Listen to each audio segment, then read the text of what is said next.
Paimon coming in! Paimon coming in! Is this level okay? Can you hear Paimon?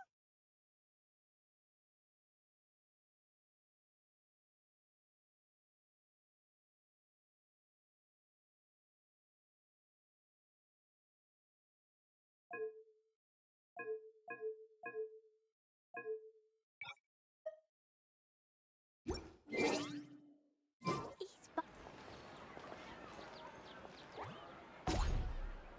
get it.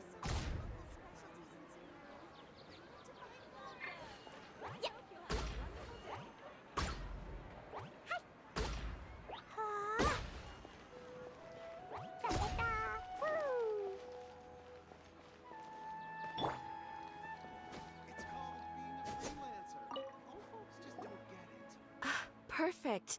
It's you two. I have a commission here that has your names written all over it. In fact, I'd even go so far as to say you're the only ones for the job. The only ones for the job? Huh. The Adventurers Guild doesn't employ that kind of classification system. In fact, this commission is also probably not nearly as intimidating as what you're expecting. All it asks us to do is to find a missing person.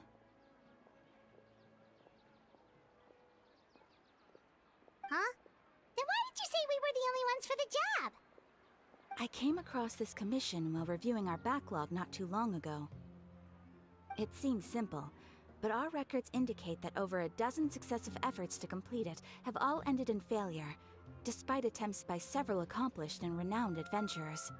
With the reputation of the Adventurers Guild and the performance of the Sumeru branch at stake, it's in our best interest to assign this commission to the adventurer with the highest completion rate over the past few years. Well, that's us for sure.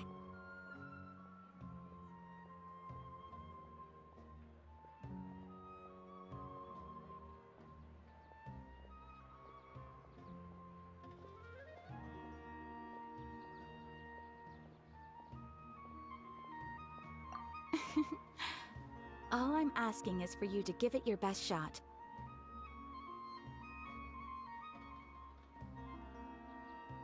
If it proves to be beyond your capabilities as well, I'll talk to the commissioner about canceling the commission.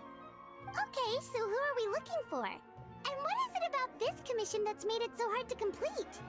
This commission was jointly issued by the residents of Vimara Village. They say one of their own villagers has gone missing. But the problem is, they don't know the missing person's name. They can only provide information about his general appearance. They're all from the same village, but they don't even know his name? If so many adventurers have failed to complete this commission, maybe this missing villager doesn't exist at all.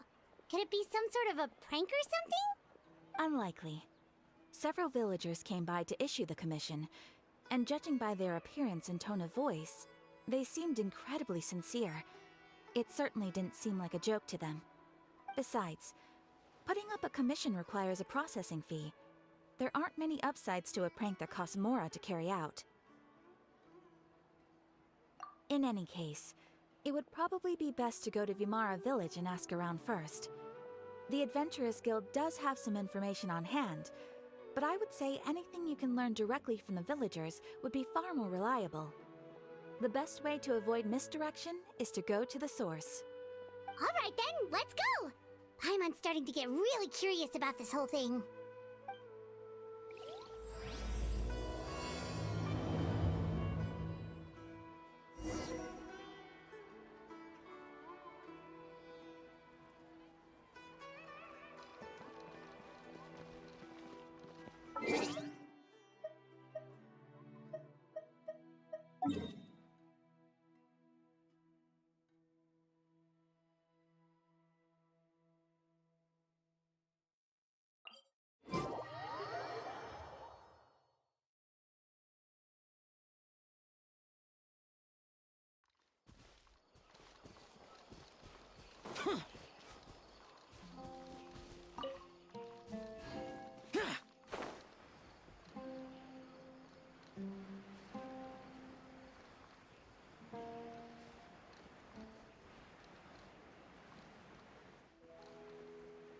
We made it to Vimara Village! Why don't we talk to some of the villagers to learn a little bit more about the missing guy? If this commission is really as challenging as Catherine made it out to be, we're gonna need to carry out a very detailed investigation.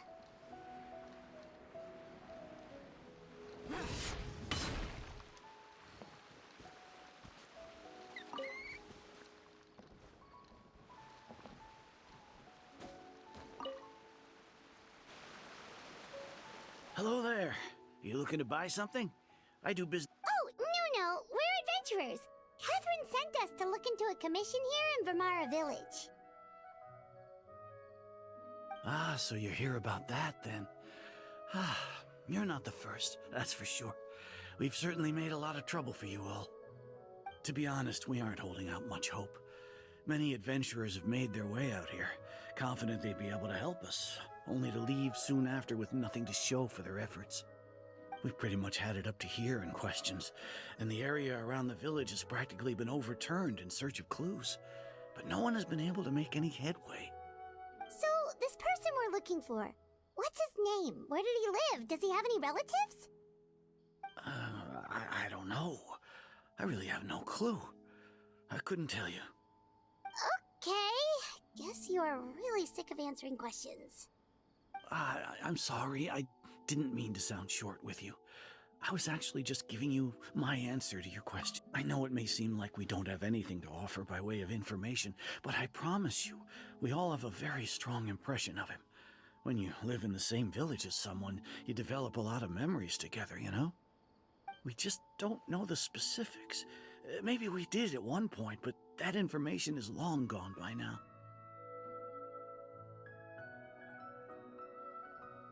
At least that's what everyone in the village seems to think. We've all exchanged what we know, and that was the only logical conclusion. Alright, specifics aside then, what kind of person was he? Young guy, in his early 20s probably. Incredibly kind sort of person, always willing to lend a helping hand. I'd chat with him when I didn't have any customers. I even saw him stick out his neck for others on more than one occasion. Very interesting guy, that one. Now that you've started talking about him, you don't seem nearly as down in the dumps as you did before. Seems like he left a pretty good impression on you. But of course, everyone in the village is pretty fond of him. We wouldn't have issued that commission otherwise. There aren't many young people like him nowadays, so genuine and pure. To think that he just up and disappeared one day. I just hope nothing bad happened. Could he have just moved away without telling anyone? No, he's not the type to leave without saying goodbye. And anyway, moving away without being seen by a single person in the village, there's no way he would have been able to manage that. Huh. Alright, thanks for the information. We're gonna go ask around some more.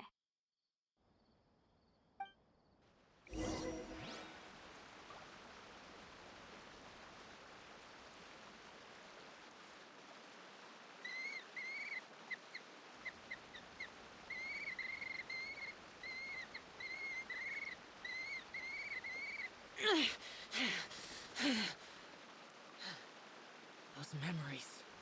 So dark.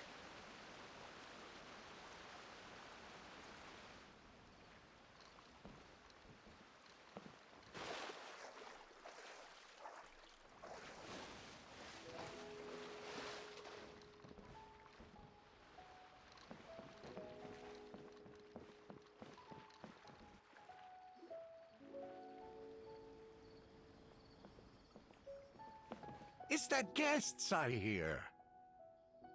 Hi, Grandpa Amadea.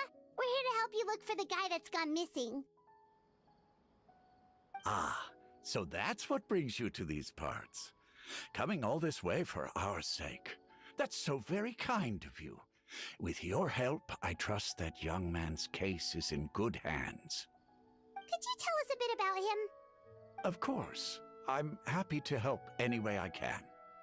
With my failing eyesight, I'm afraid I can't offer much about his appearance. But I do remember hearing the sound of his voice. Not recently, of course. That loss has left me feeling quite empty. I don't think his parents are still living in the village, but somehow he never seemed lonely. In fact, he was usually the one offering companionship to others. He would often take time to visit the elderly or play with the orphans in the village. And whenever someone had something on their mind, he was there to listen with open ears. He always knew just what to say. As the village chief, I owe him many thanks. Helping villagers navigate difficult moments in their lives should have been one of my responsibilities, but he was often the one rising to the occasion. Wow. He seems like such a nice and gentle person. No wonder his disappearance affected you all so much. But, you wouldn't happen to know any details about his name, address, or family situation, right? I'm ashamed to admit it, but I just can't remember. No matter how you look at it, I should know those things. But for some reason, no matter how hard I try to remember, the information just doesn't come. Perhaps my age really has caught up with me this time. It's okay. There's no need to force yourself to try and remember. We'll figure something out.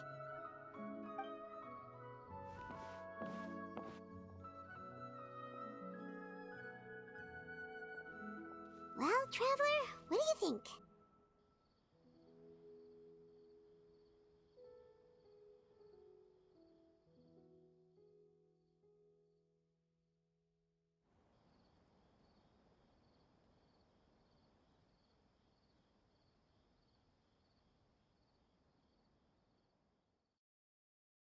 Paimon thinks so too. Like, the name thing. It's so weird that no one remembers his name. And nobody has been able to tell us anything about his family or where he lived. It's like this guy's been erased from reality or something.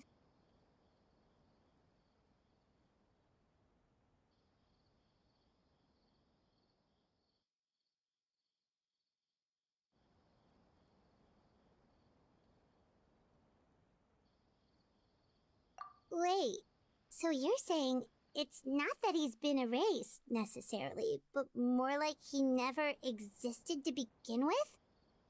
Okay, Paimon's gonna need some time to process that one. Someone who only exists in people's memories?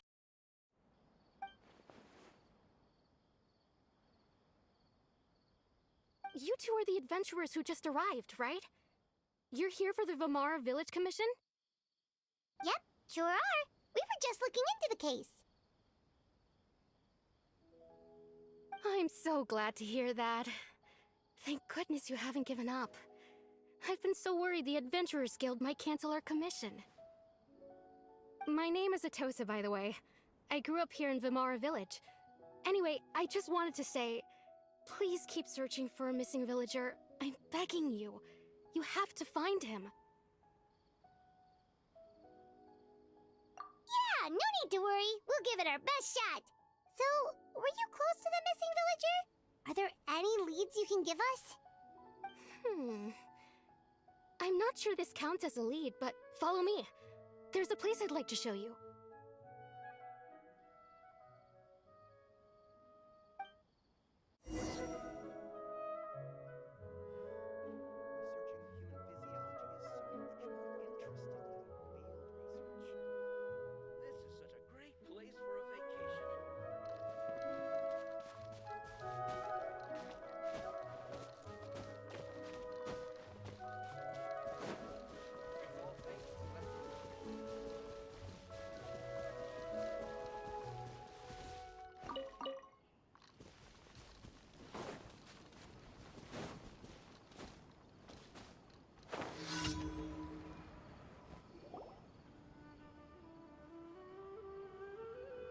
Is this the place? Under this tree? Yep. I know it doesn't look like much, but this place is very meaningful to me. It's so full of memories. We used to always sit together under this tree and talk. Sometimes we would look up at the clouds in the sky, or stop to feel the wind against our skin. We could sit there for hours at a time, never realizing how long it had been. I was actually adopted by the people of Vamara Village. The forest rangers found me in the woods as a child. I was surrounded by such good people, and growing up in the village was so lively. Still, there were times when I couldn't help but feel incredibly alone. Alone? How should I put it? When something's bothering you, or when you have good news to share, you always want to talk about it with somebody. But for the longest time, I didn't know who I could talk to, or if I should say anything at all. Everyone has their own problems to deal with. Even if I might want to confide in others, I don't want to become a burden.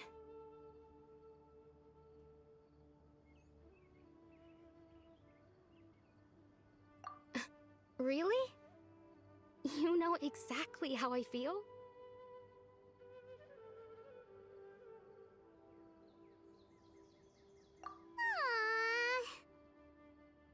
Wow, that sounds really nice. You're quite lucky. When it comes to our missing villager, well, I guess you could say that to me. He felt like both a family member I could rely on and a friend who could really understand me. No matter what came my way, I knew I could always talk to him. He was so thoughtful and pure, and patient too. Whenever I talked to him, he would always seem so interested, as if the things I was describing were just as important to him as they were to me. Ever since he disappeared, there's been so much I wanted to tell him. No, none of those things matters now. I just really want to see him again. Wow. You two must have been really close. Did he ever tell you anything about himself? He mostly just talked about interesting things he saw around the village. He'd share a lot of his own wild ideas as well. Oh, right! I did ask him about his parents once. But all he said was, they're not here anymore. I didn't know whether that meant they had left the village or passed away, and I didn't want to pry. Still not much to go off of. Look at me. Talking your ear off and still nothing to show for it. I'm sorry I wasn't more help.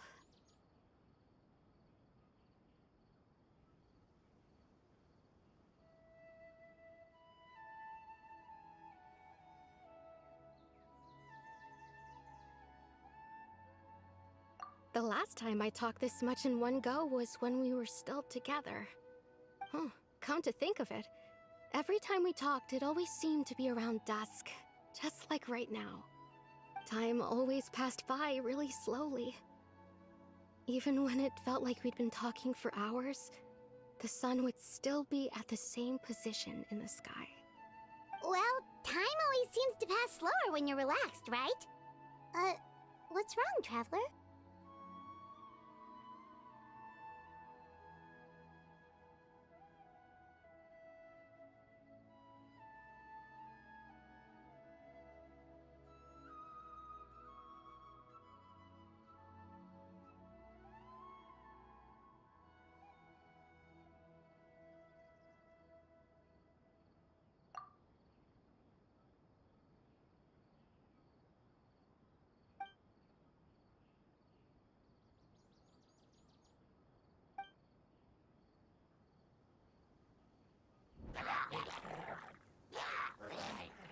Hey, look at those hilly trails over there.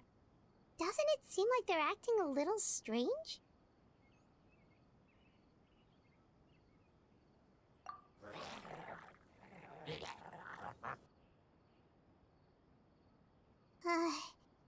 The Abyss Order.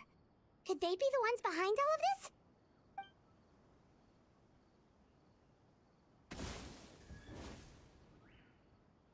Uh-oh, we've been spotted! Quick, get ready to fight!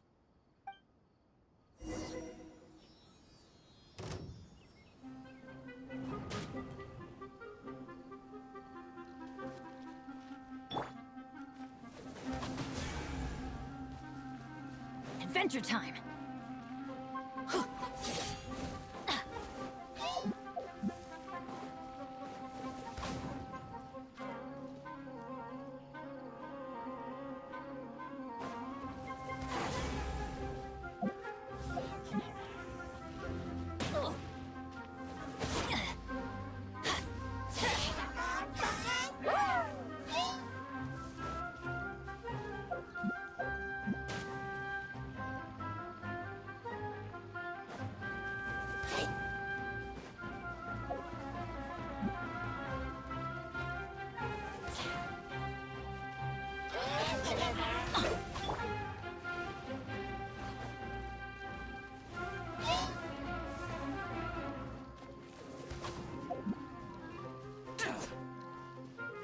Here! Here! Worthless!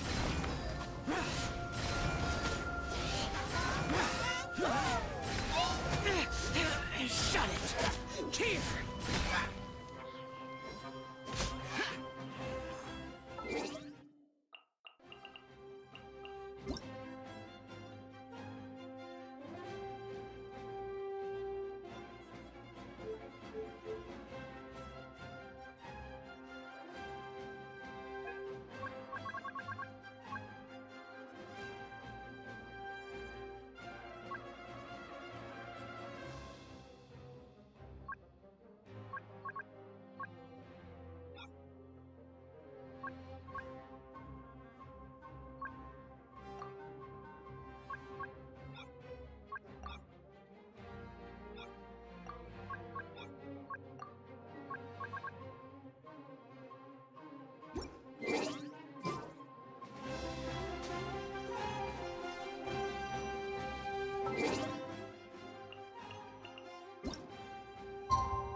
Is this retribution?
Benny's adventure team, I have failed you. Time for takeoff. My food! Yay, I did it! Oh, wait. No, I didn't.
Come on, traveler, let's go.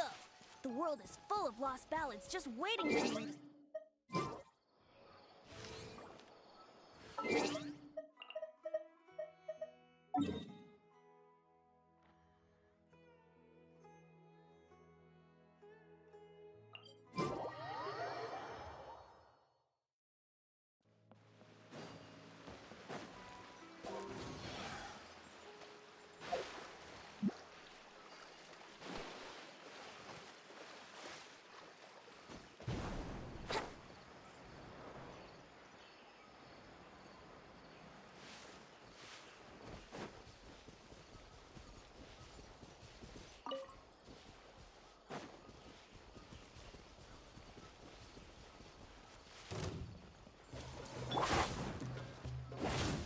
adventure time!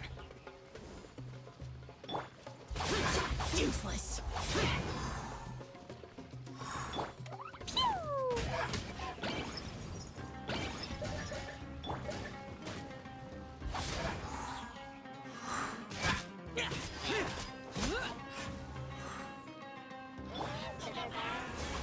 Everybody stand back!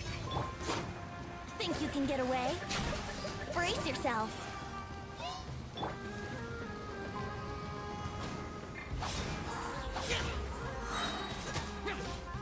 Evil conquering!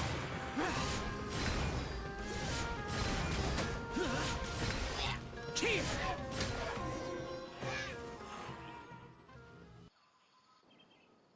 Thank you so much. I wasn't expecting monsters to show up. If you hadn't been here, I'm not sure what I would have done. It was no trouble.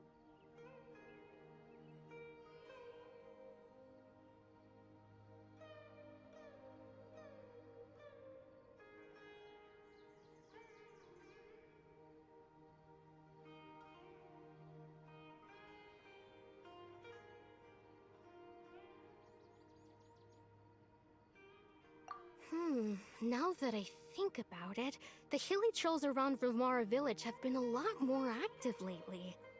They seem agitated and would often attack anything in sight. Chief Amadea doesn't allow the children to play in the area around the village anymore. Maybe the Abyss Order really is involved.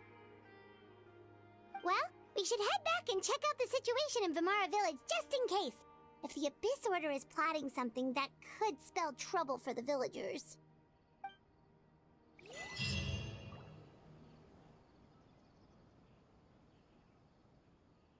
Wait a second.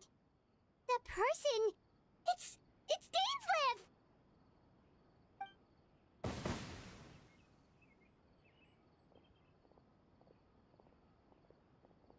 Ah, it's you two. Oh, a friend of yours? Well, I'll leave you all to it then. I should head back to the village and check up on Chief Amadea and the others anyway. Well, see you later. Yep, see you later, Atosa!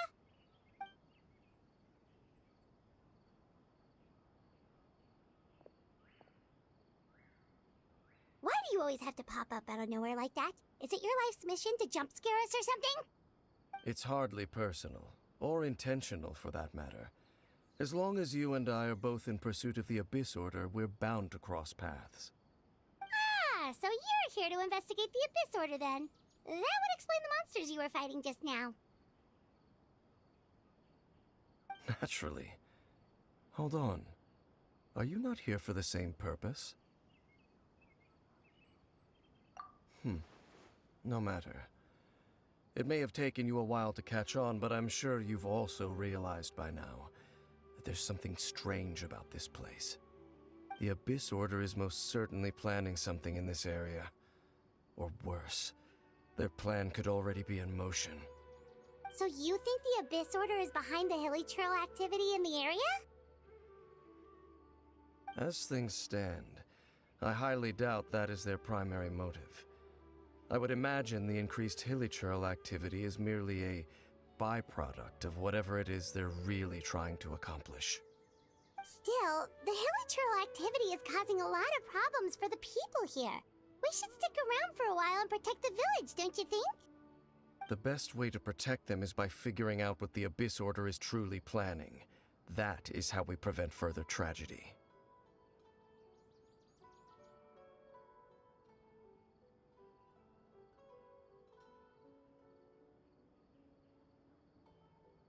And you shall have them. I never intended to hide anything from you. Don't worry. There should be ample time to talk.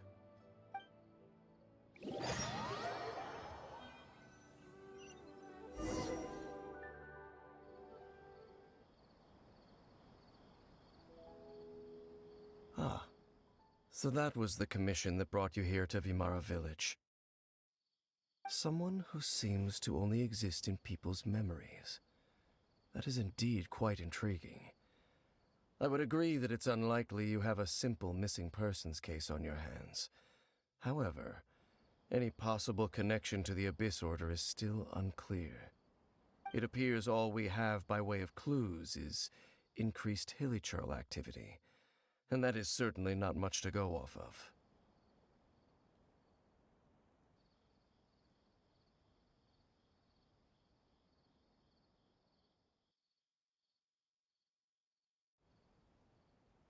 Right! That mysterious voice he heard in his sister's memory. The one who called himself a sinner. Who is he?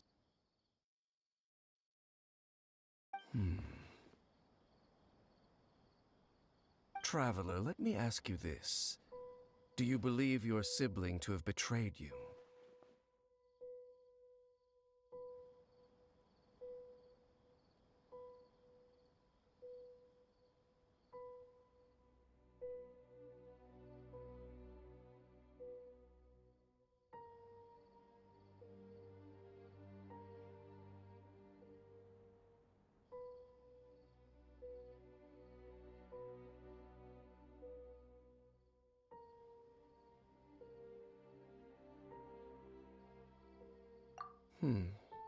I sense hesitation in your words. After all, you still haven't figured out the whole truth of what happened. There's still hope for the two of you to reconcile. Irreparable damage has not yet been done. The sinner you wish to know about, his situation is different. He and his fellow sinners have long betrayed me, and long betrayed their nation. His name is Vedrfolnir, the Visionary. I'm loath to admit it, but he is also my kin, my older brother. Your brother?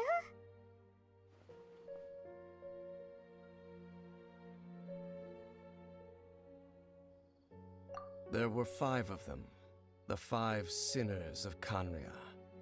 The wise Roptatyr, the visionary Vedrfolnir, Gold Rhindaughter, the foul Sertalogi, and Rehir of Solnari, Rerir. No matter how eroded my memory may become, I will never forget their names. One day, I shall have my vengeance. Wait, some of those names sound really familiar. Rhindaughter is the one who created Albedo. Sertalogi is Skirk's master. And the one we just learned about, Dane's brother, Vedrfolnir. If he was the voice of the sinner, then the one who inspired Clothar to create the Abyss Order was him!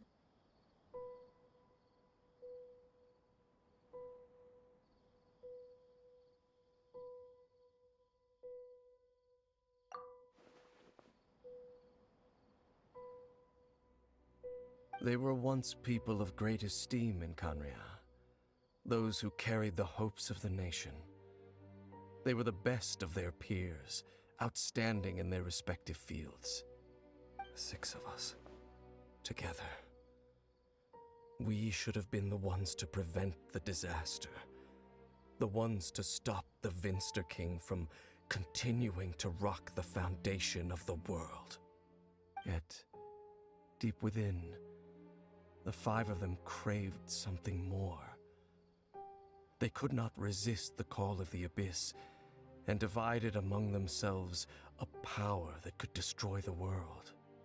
So they became sinners, but also transcendent beings, each in possession of world-shattering power. And when the cataclysm occurred, not one of them stood up in defense of their nation. Not one came forward to prevent the tragedy, and for that, they shall never have my forgiveness.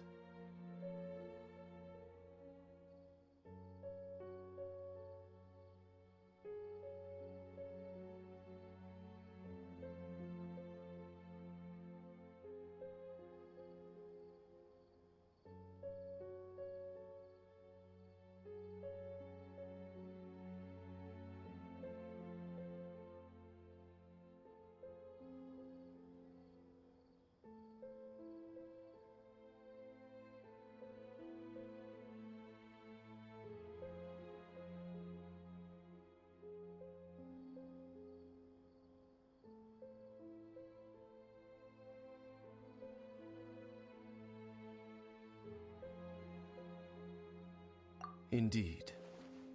If they are not stopped, the day is sure to come when they will also betray the entire world.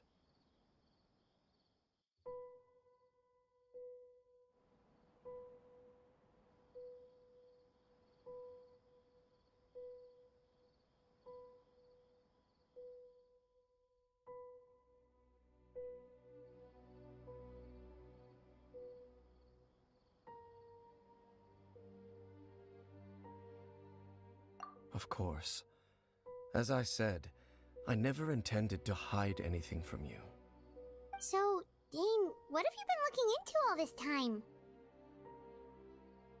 I've continued to investigate the questions surrounding the Loom of Fate. It's been quite some time since the initial operation was launched. By retrieving the eye of the first field tiller, we were able to stop part of their plan from coming to fruition. Oh, Paimon remembers! Weren't they going to use it to corrupt Osile and make a god or something? Indeed. However, it's obvious that was just some sort of technical experiment.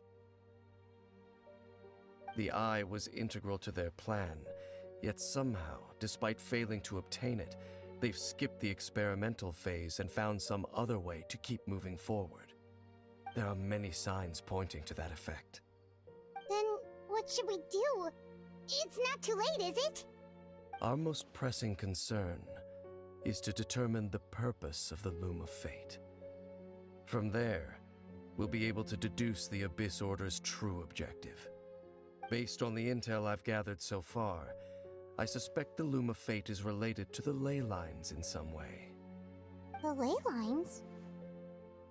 Traveler, you were able to observe your siblings' memories last time, yes? I believe that was due to the fact that the ley lines in that area were unstable. My recent investigation has shown that Abyss Order activity in a particular area is usually followed by a series of issues with the ley lines.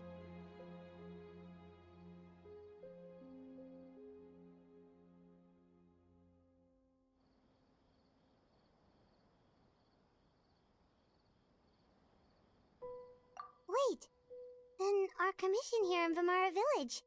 The person who seems to exist only in people's memories. Could it be connected?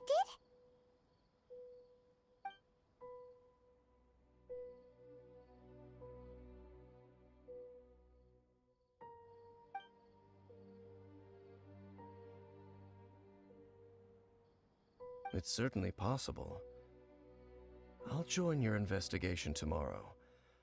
This missing persons case could very well turn out to be the key to unraveling these mysteries. Well, if we're teaming up with Dane again, we're gonna need all the energy we can get. Let's try investigating somewhere a little further away tomorrow.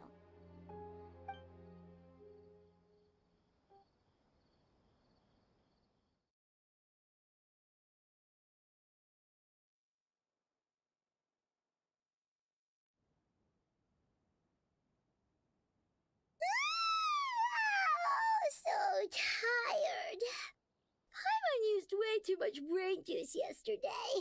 It's all Dane's fault saying all that complicated stuff. Well, let's go find Dane.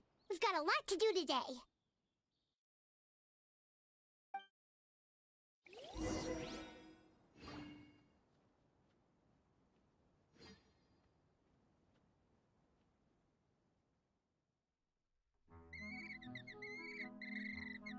Reduced to just standing around.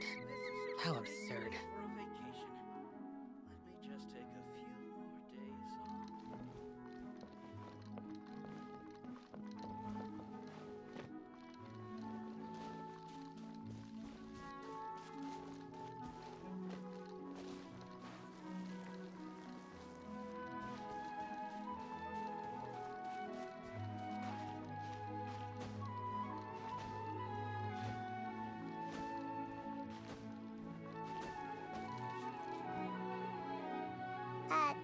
Dane? Hello, Dane? Why are you just zoning out over here?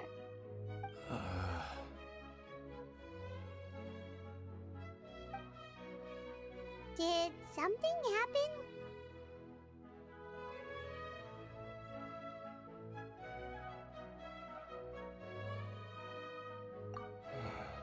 The missing person from your commission. Could you describe them to me? Oh, young guy? Early 20s? Seriously, Dane, what's going on?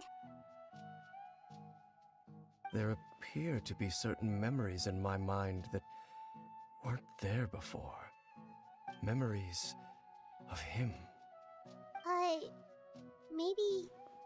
Maybe we just talked too much about him yesterday and you had a weird dream or something? No, it wasn't a dream. They're memories. Memories that suddenly appeared in my mind after I woke up. And I'm certain I've never met this person before. I remember handing him the eye of the first field tiller.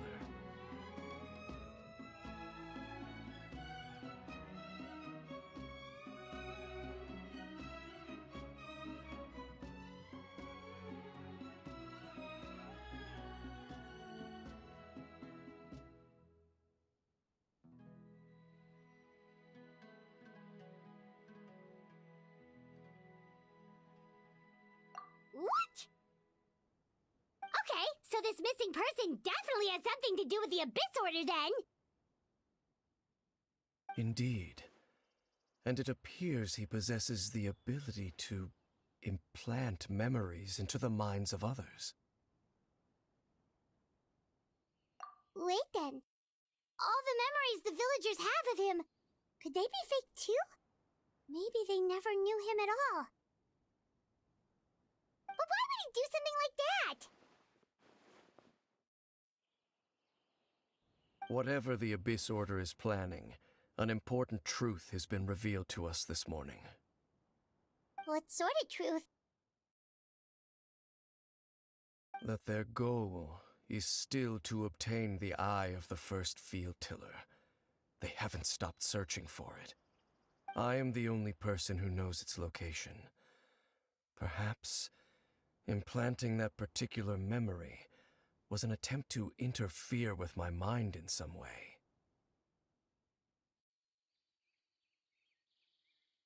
Your concerns are not entirely unfounded. I don't believe the Abyss Order is capable of altering reality like that just yet. However, considering their single-minded pursuit of the Eye, I would say an equal level of caution is in order on our part. Come with me. We must check whether the Eye is still in our possession. Oh, so you're going to take us to where you hid it?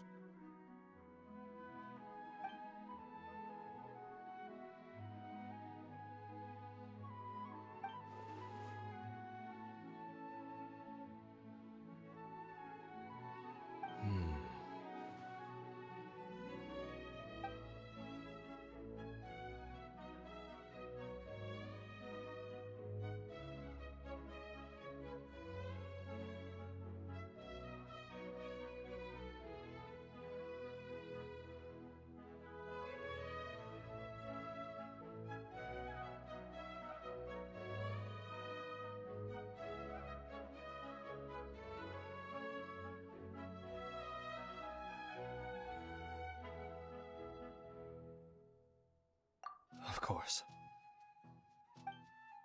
I wanna go traveling too!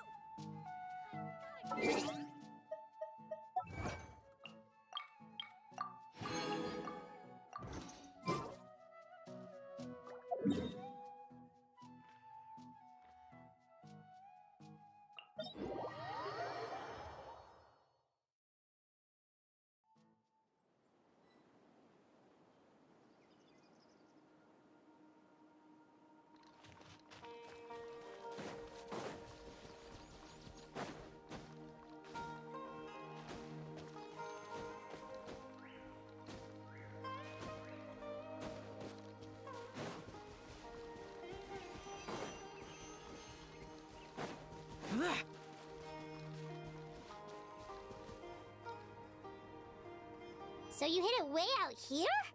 Not an easy place to discover, that's for sure. Well, let's go check to see if it's safe.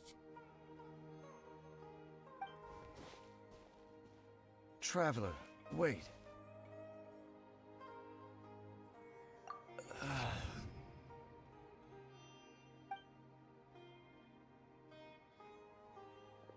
We've no time to lose.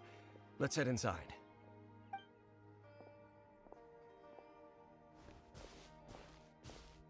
Hey, wait up!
La la la.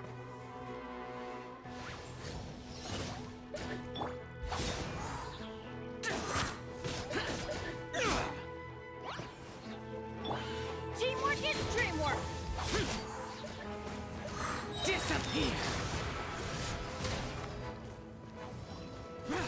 It appears the mechanisms here have changed over time. You can access the upper floor through the side door. Perhaps you should try reactivating the mechanism over there.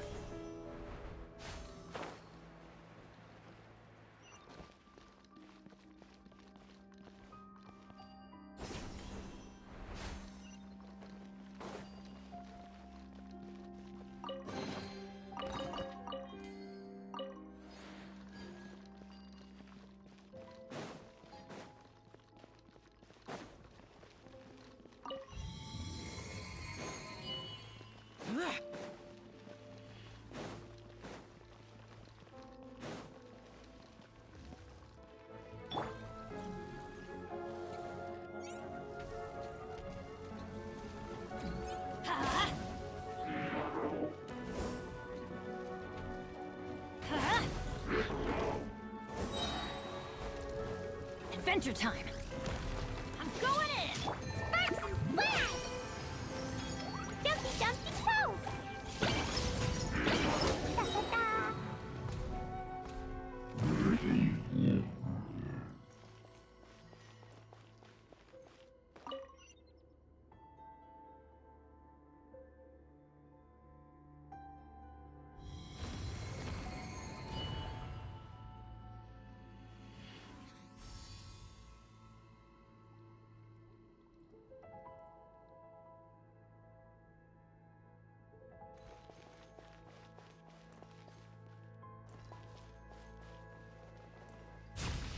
Make sure all the runes are pointing in the direction indicated by the light. That should unlock the mechanism.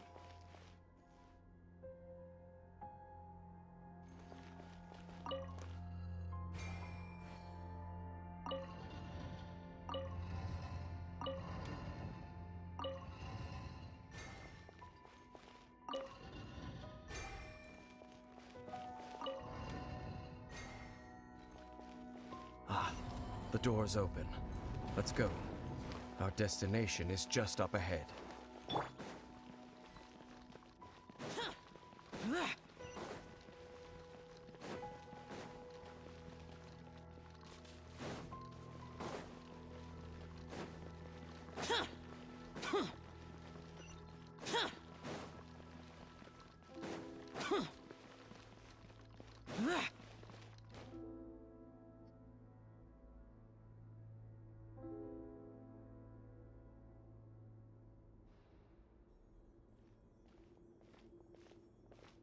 Looks like we can't go any further.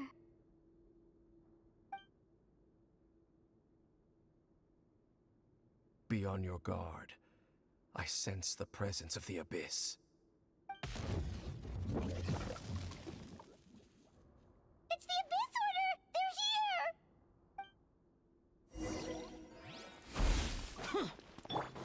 Everybody stand back! Blazing delight! Pew! La la la!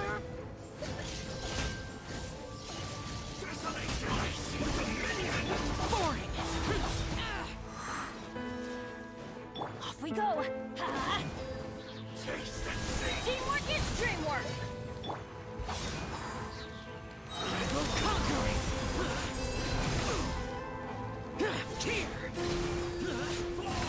Worthless! Here! Useless! Boing, boing, boom!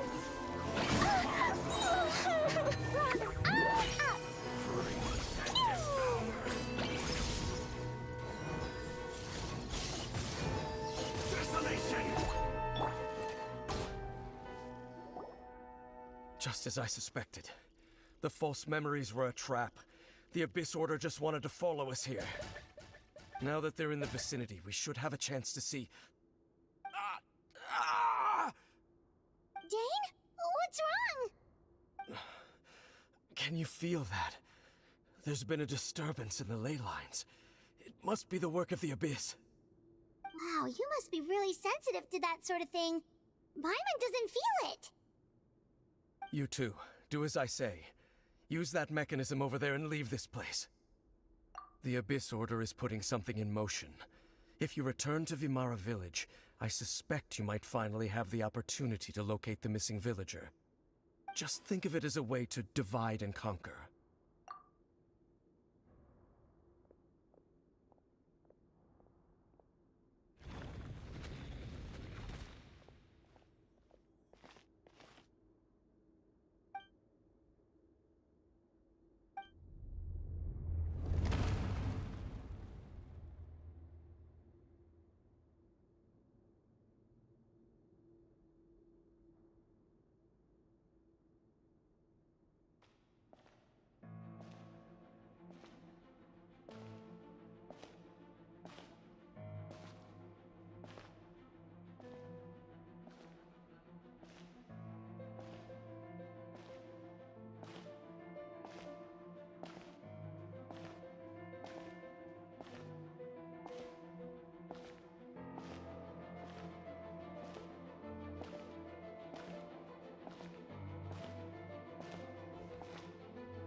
I knew going along with your trap would be the only way to meet with you face to face.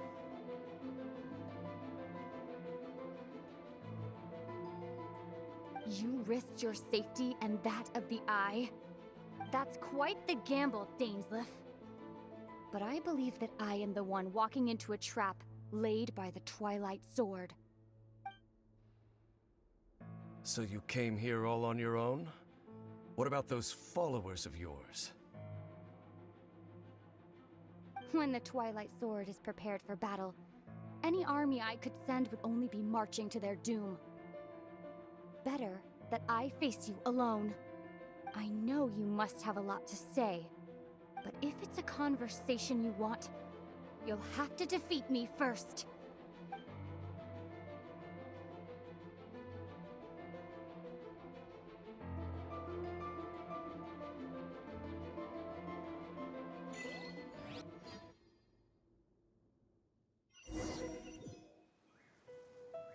The Abyss Order's on the move. The ley lines are all out of whack. We better hurry. Hey, look at those hilly trails over there. Weren't they acting super agitated just a little while ago? Why are they so calm all of a sudden?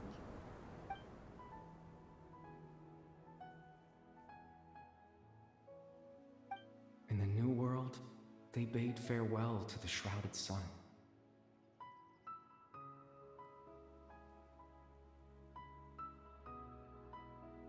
At last, they no longer needed to dwell on their suffering, or try to differentiate between various thoughts of blasphemy. Such was the price they paid, and thus their souls became cleansed and pure. Did you hear that? What was that sound just now? It sounded so gentle. Could that voice be comforting the hilly churls in some way? Oh, this is weird. Let's check if this is happening anywhere else.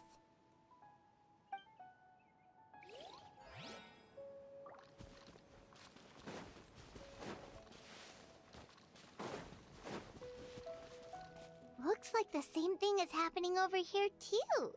The hilly churls are calm. You see, we're both still here. We've reclaimed an endless amount of time to love. Release your tears. You no longer need to hold back your sorrow.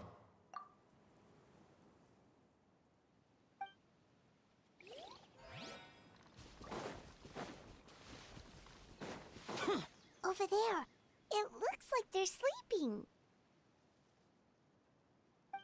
In the end, he whispered softly, "Sleep well, Father. Sleep well, my beloved people. When you awake, that which differentiates us shall be no more." It almost sounds like a poem or some kind of story. Well, now that the hilly churls have calmed down, Vimara Village should be safe at least. Let's put this situation to the side for now. Dane said this might be our chance to find the missing villager, so we should head back to Vimara Village before it's too late.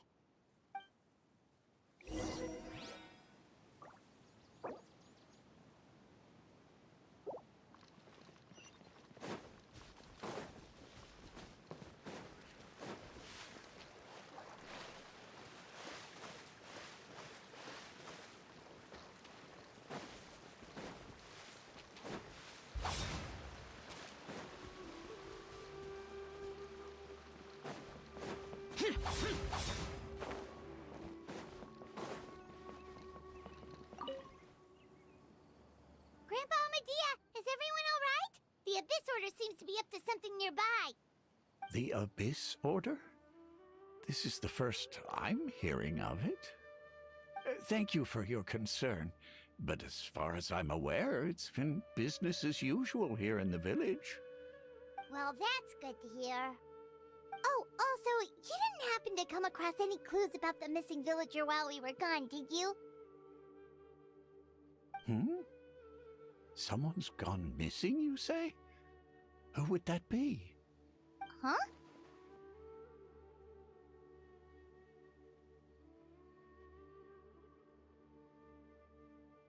You know, the young guy from Vimara Village. The one you've been looking for all this time. You posted a commission with the Sumeru Adventurers Guild. That's kind of the whole reason we're here, actually. Your missing persons commission. Ah, I do apologize, you two. I hope I'm not worrying you too much. I'm sure it's just my age making me forgetful again. At least right now, I can't seem to recall whatever it is you're referring to. Perhaps you should try asking someone else. But how is that? All right. Thanks for your help, Grandpa Amadea.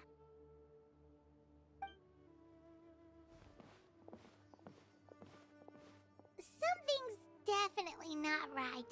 We just talked to Grandpa Amadea about the missing villager. There's no way he could have forgotten all about him just like that. What do you think, Traveler? Could everyone's memories of the missing villager have been erased again?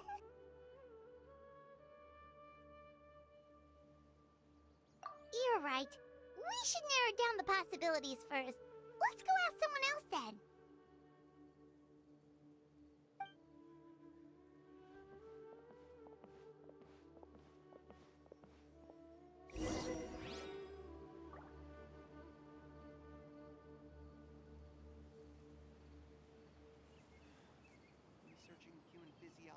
so much more interesting.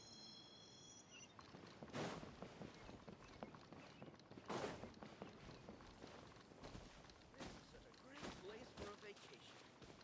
Let me just take a few more days.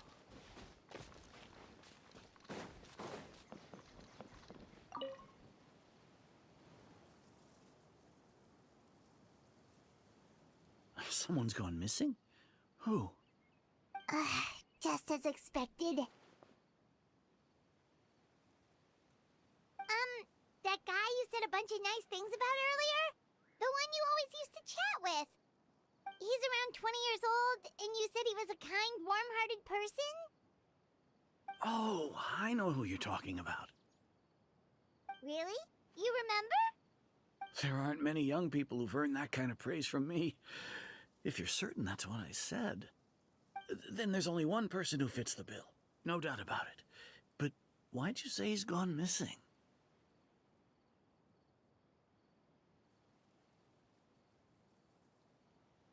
Yeah, I just saw him leave the village. There was someone else with him, too. They couldn't have gone far.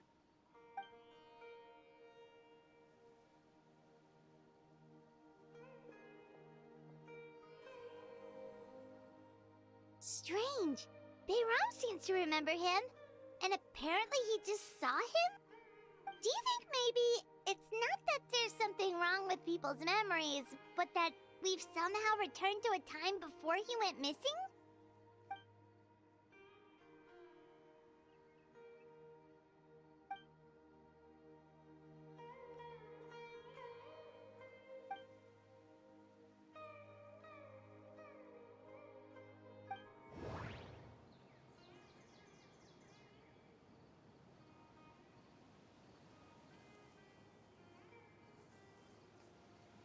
Just like what happened with Greater Lord Rukkhadevata, no one remembers him.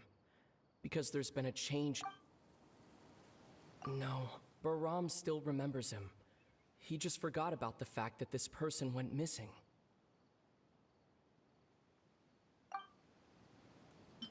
If we really did travel back, time travel is extreme.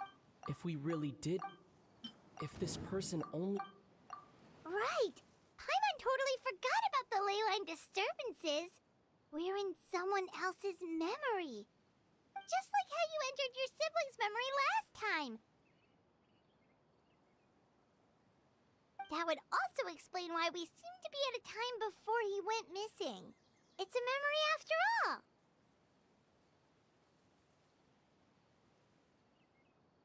Right. If he's someone who only exists in people's memories, then we're finally on the same turf.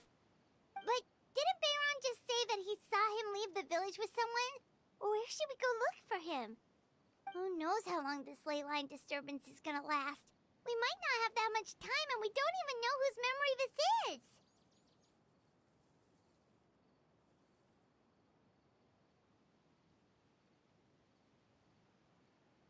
Good idea! That'll help us narrow things down. We pretty much figured out that the missing villager has the ability to...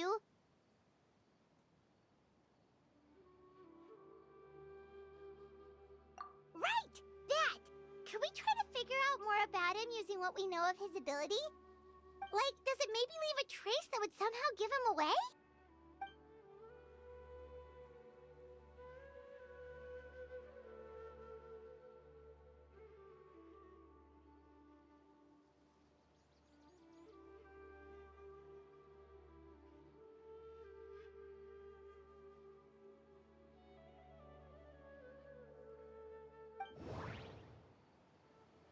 All the memories seem to be... No. Based on... If time was allowed... No wonder! All this time and the sky hasn't changed a bit! That's the the implanted If the memories like there could be... Oh, that's why he make... The color of the sky. Cohen's... Oh, right! Oh, come to think of it, every time we talked, it always seemed to be around dusk. Just like right now. Time always passed by really slowly. Even when it felt like we'd been talking for hours, the sun would still be at the same position in the sky. Yep, that has to definitely Atosa's memory.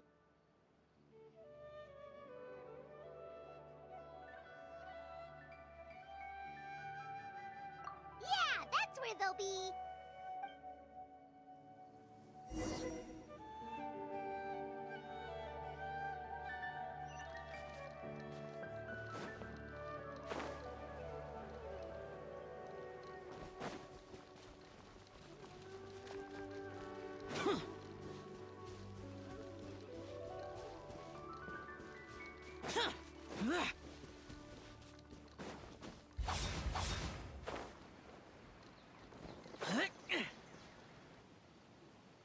So, you see, Granny Jahiet was a mercenary when she was younger.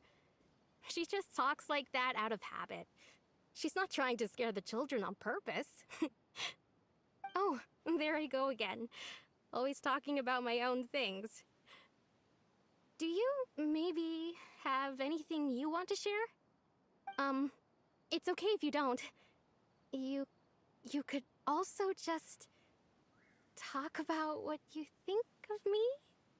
Oh, I think you're an incredibly strong and thoughtful young woman.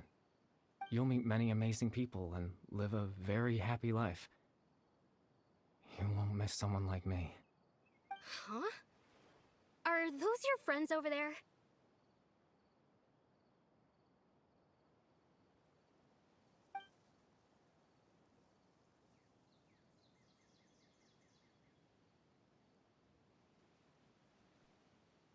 Oh, right.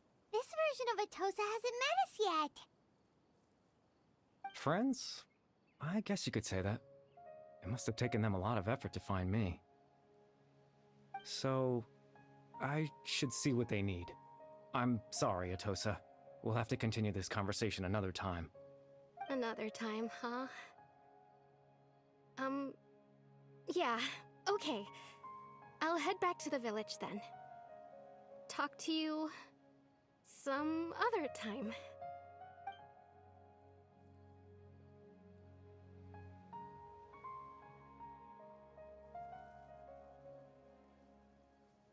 It's nice to see you, Traveler. I believe this is the first time we've met.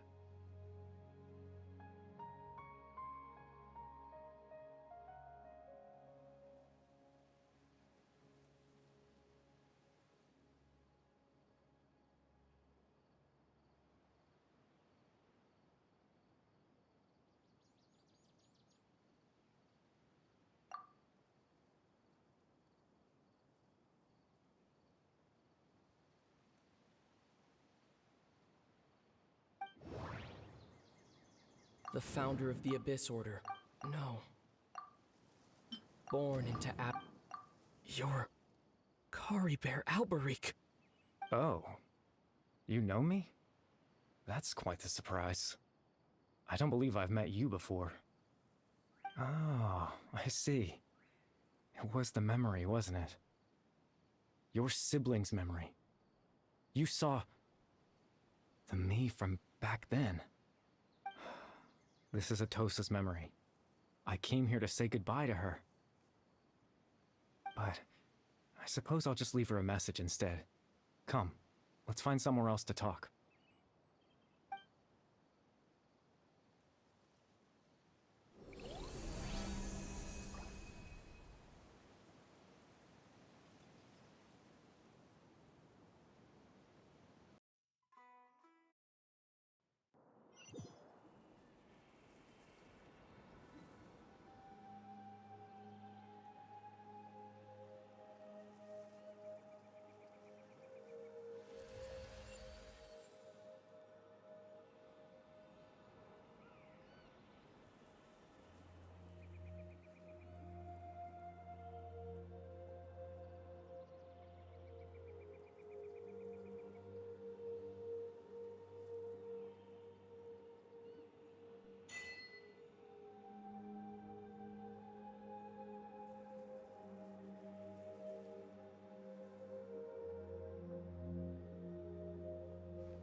I suppose you could call it the realm of my consciousness.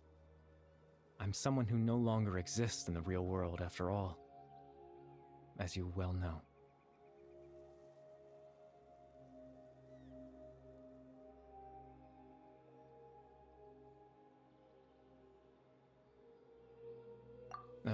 It's nothing. I still have enough strength to play the part of a good host. I've always hoped that I'd get the chance to talk to you like this, and now, the time has finally arrived.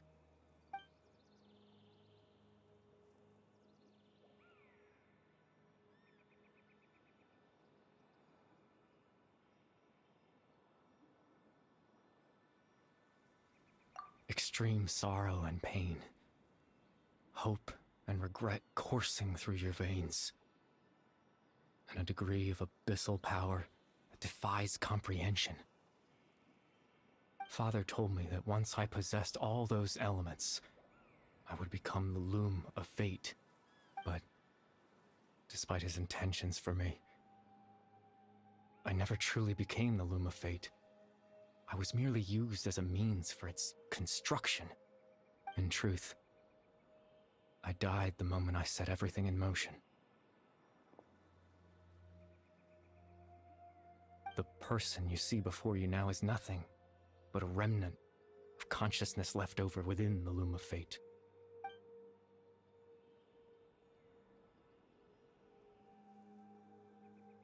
As for your question, the loom of fate is a device capable of weaving ley lines.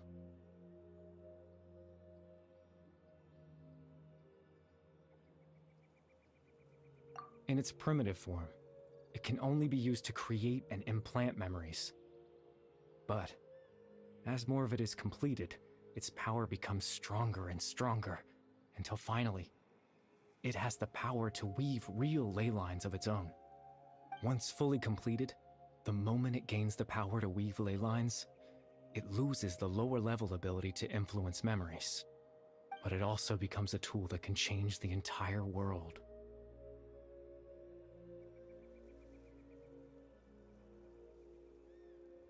Yes, I have the ability to control the loom in its semi-completed form. I suppose you can think of it as a form of compensation. After all, its existence cost me my life.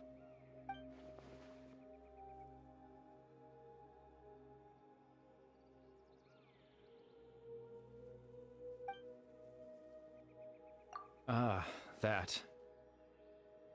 I was wrong to implant those memories.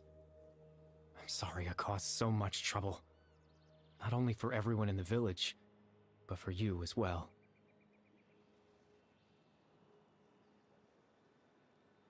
I just wanted them to feel like I once existed in this world. As if I had a chance at life.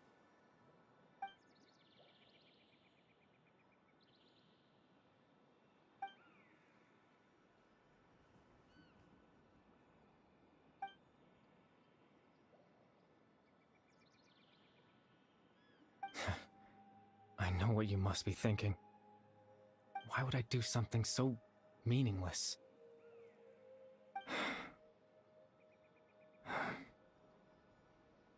But I just couldn't accept it. I had to know what it would be like if I had my own life. What kind of person I would be. What other people would think of me.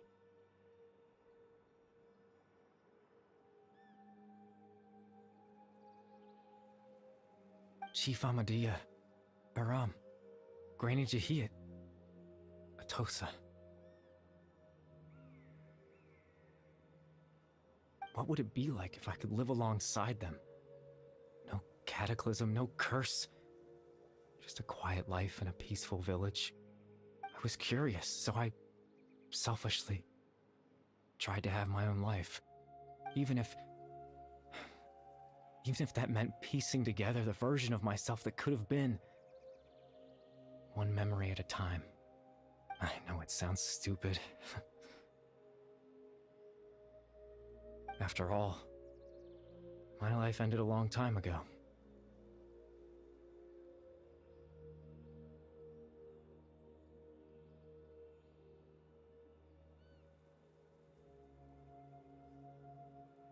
Any chance at living was stripped away from me when I was 8 years old.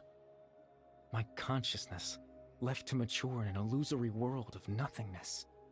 Even the form you see before you was nothing but an invention based on my father's appearance. An imagined version of what I would look like if I had the chance to grow up.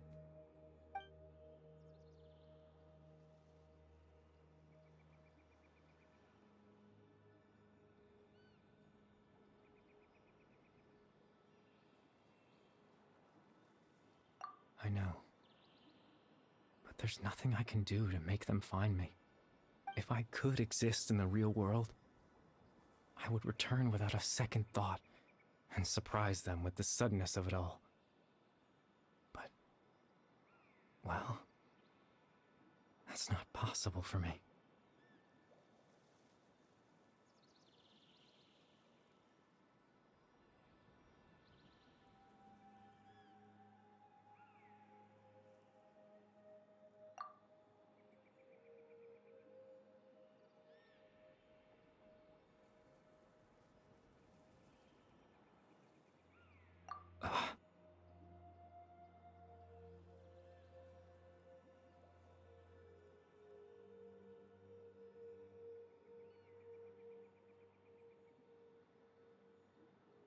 I know.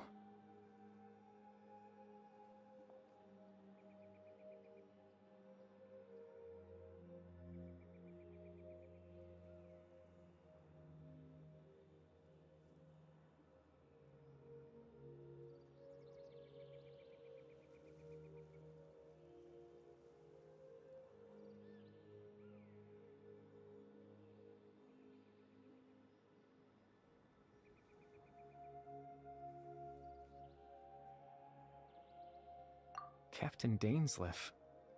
Twilight Sword, you mean? No need to meet up with him. Things should already be settled on his end.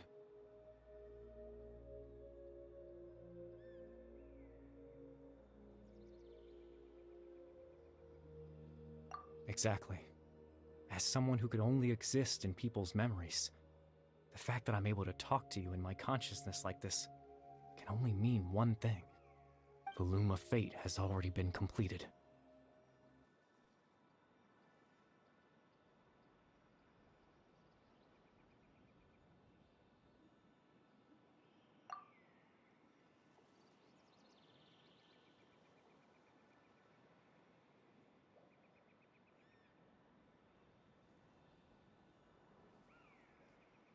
No need to worry about Captain Dainsleif. He's absolutely fine. The only reason he lost the eye was because I happened to guess exactly what he was planning. Captain Dainsleif has had the eye inside his body this whole time, hasn't he? His plan was to lure the Abyss Order to a false location, capitalizing on their pursuit of the eye in order to have the chance to confront the princess.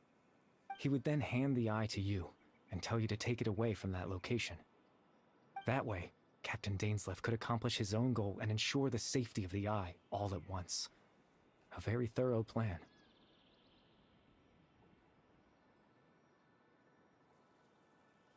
That's right, because in his mind, he had given it to you already.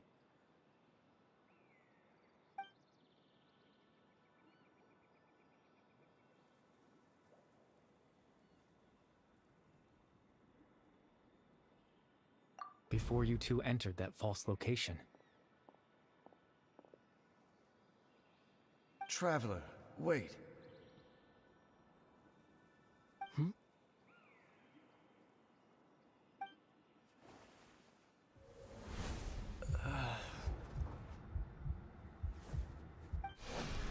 We've no time to lose. Let's head inside.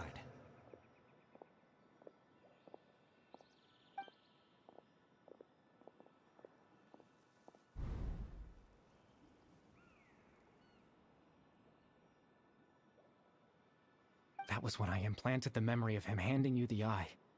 Given the tense situation at that time, Captain Dainsleif failed to notice anything out of the ordinary, and took that memory to be real. I'm sorry, Traveler, but I needed the Loom of Fate to be completed. And to do that, we had to retrieve the eye.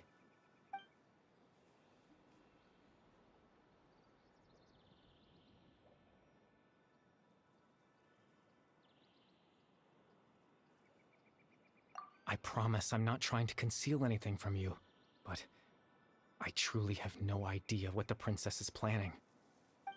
Tevat's ley line system is deeply entrenched in the planet. Creating new ley lines can neither replace nor extend the ones that already exist. In the face of everything they could be planning, I fear I'm too insignificant to even get a glimpse of the bigger picture. In any case, I had my own use for the Loom of Fate, and my goal, at least, has been achieved.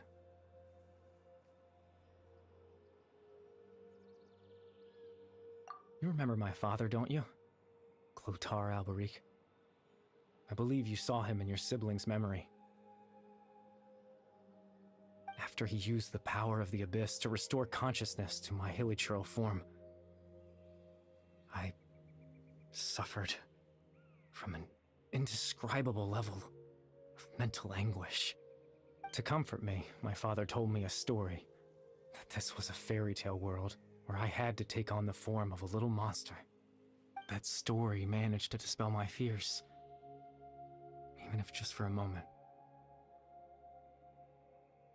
My goal was simple: to use the Loom of Fate in its near-completed form, when its ability to create memories was at its strongest, to implant a specific memory into the minds of the hilichurls. In that memory, I would tell them a story, just like my father did for me. It was a story of fairy tales and love.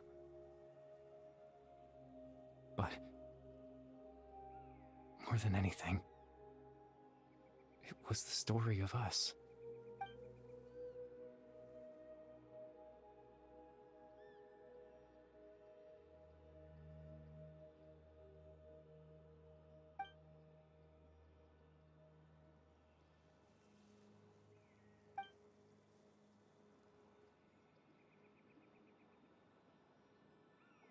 I can't change the world.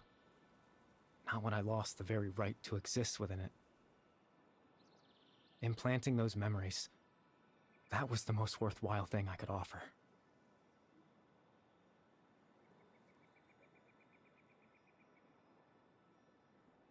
All that's left of my existence is a wisp of residual consciousness tied to the Loom of Fate.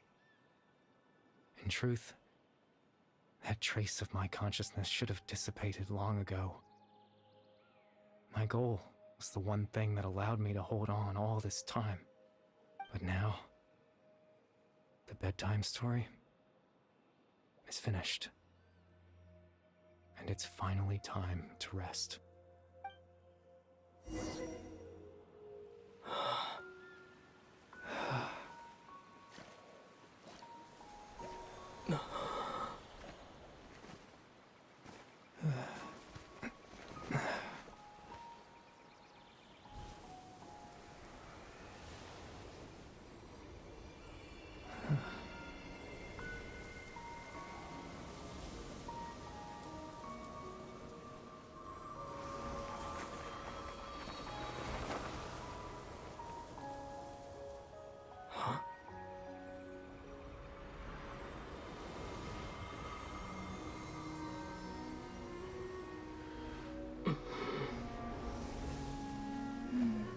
Looks like I was too late to see Kari Bear one last time.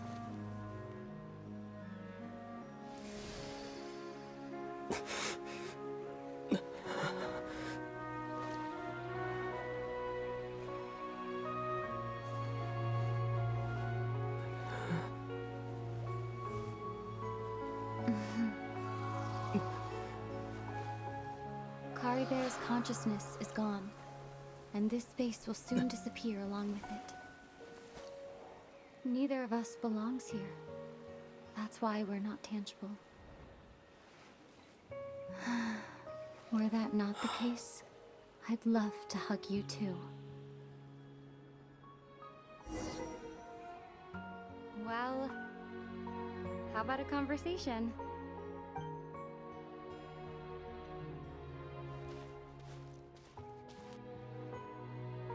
The chance to just stop and talk like this is certainly not easy to come by. Wouldn't you agree?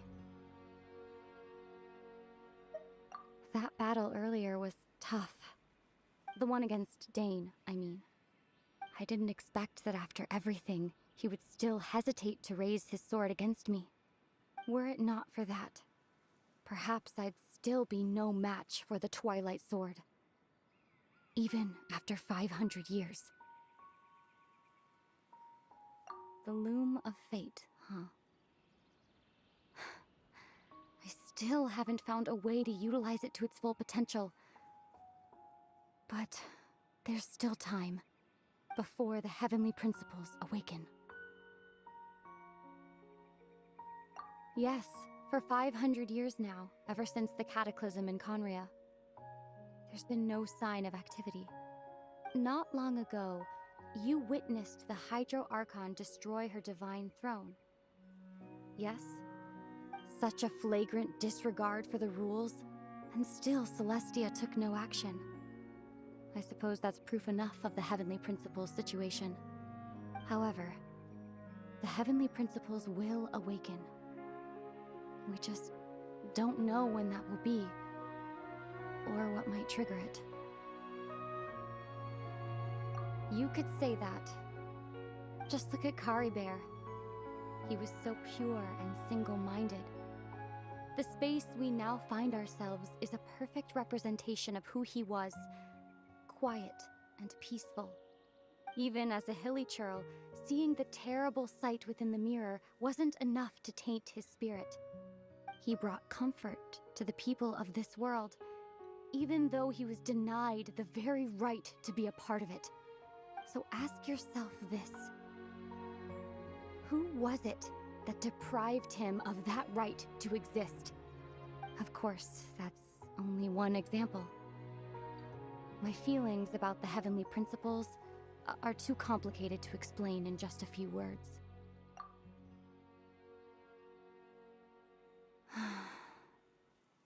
Ether?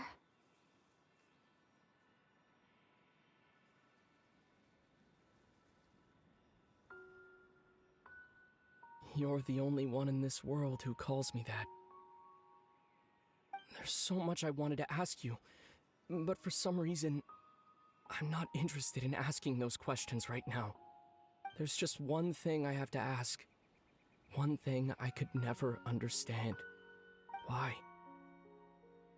Why can't we continue our journey together?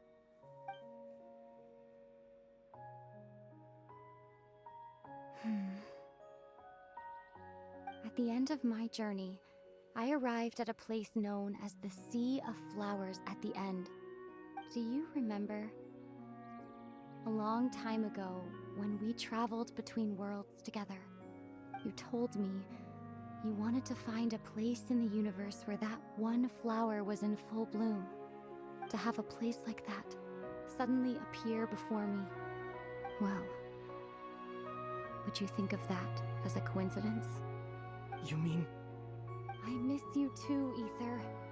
But as this war continues to rage, and as I continue to seek that final answer, I don't even know how to face myself sometimes, let alone my own brother.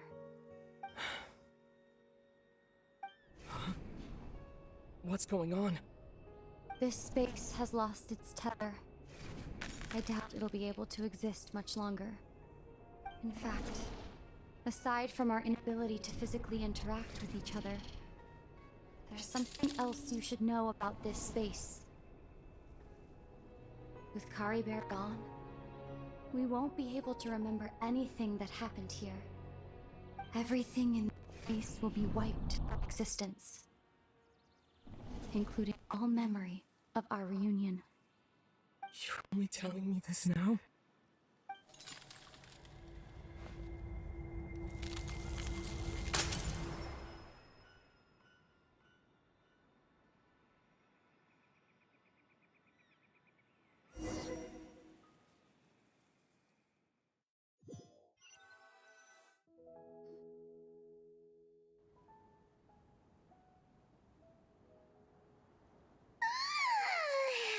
Still so sleepy. Paimon's head feels all fuzzy. Oh, Paimon woke up a little earlier than you, so Paimon will fill you in. The villagers said that they saw us sleeping near the village yesterday. They couldn't wake us up no matter how hard they tried, so they decided to just bring us back here.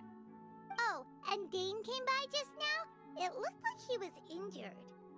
He didn't say anything, though. Just made sure that you were all right and left. Kinda seemed like he had a lot on his mind, but that's Dane for ya. Let's think for a second. We were in that memory, and we saw that guy you called Kari Bear. He was the missing villager that we've been trying to find, right? And after that, Paimon doesn't remember what happened.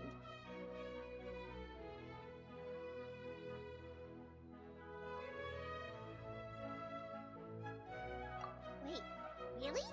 What a score!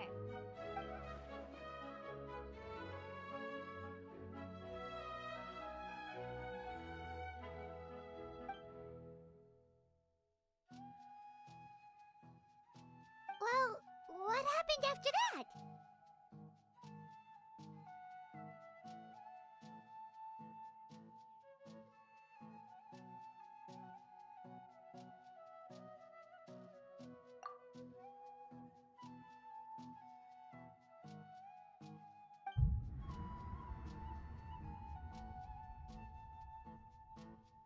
Ah, there you are.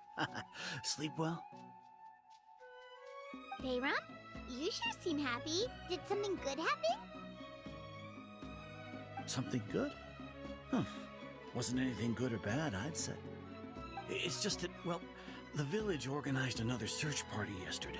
It didn't feel right to leave all the searching to the adventurers. So there we were, searching away, when suddenly this one guy said it all came back to him. According to him, one day around dusk, he was passing by this one tree outside the village, and he saw our missing villager. There he was, sleeping under that tree all by himself. His parents came a little later to wake him up, and they all left together. They looked like quite a happy family, apparently. And after that, well, we all started to feel like that really is what happened. Kind of strange that we forgot all about it for so long.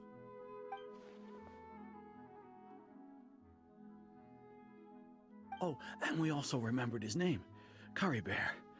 Now, that's not a name you hear every day. Would have been helpful if we remembered it sooner.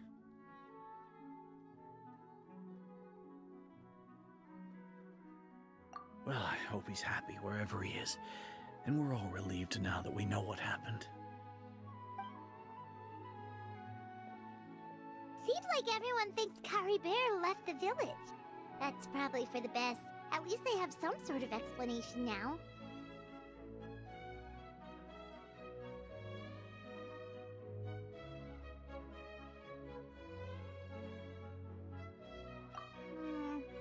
Paimon wonders how Atosa's doing.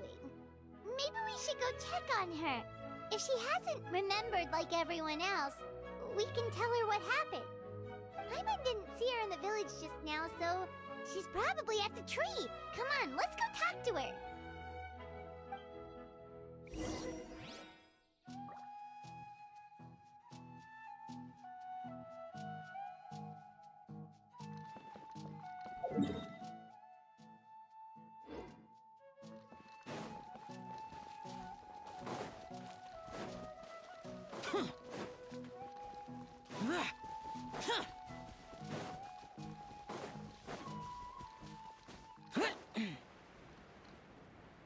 Useless. Hey,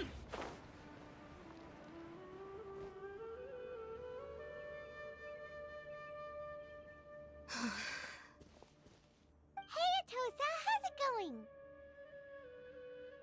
Oh, it's you two. I was just about to go looking for you. I wanted to thank you. I was part of the search party, so I remember what happened to Kari Bear now. Honestly, I just can't believe I forgot something so important. He always seemed to appear out of nowhere, and now he left just as quickly. If Kari Bear wants me to forget about the time we spent together, then I'm willing to try. I relied on him for a lot of things, but I'm sure with enough time, even the deepest of attachments can fade.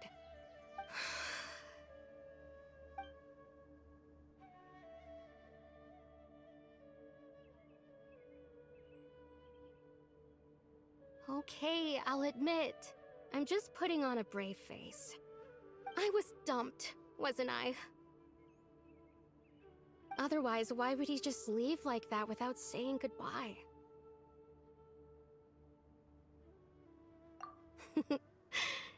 You don't need to comfort me. I'll be okay. It's just like Kari Bear said. It's the things we overcome that make life more precious.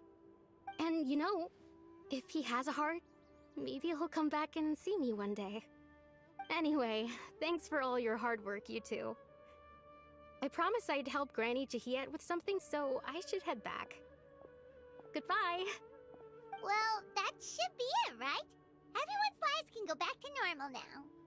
Oh, right! Weren't you about to tell Paimon what happened after your conversation with Kari Bear?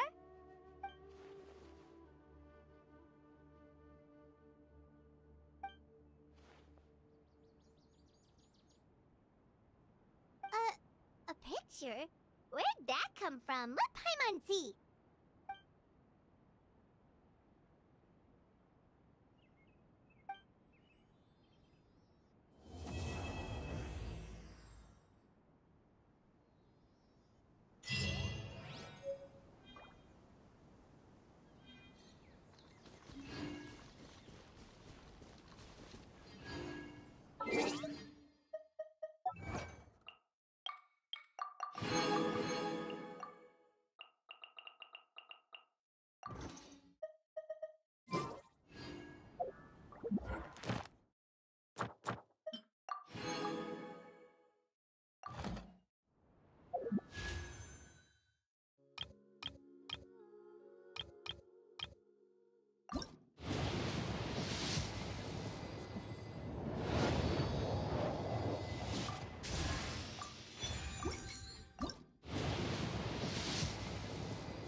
Sorry, sir. Were you looking for me?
My blade will lead.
I've faced many opponents in my duels. Most of them I defeated. The rest surrendered. No, I have never lost.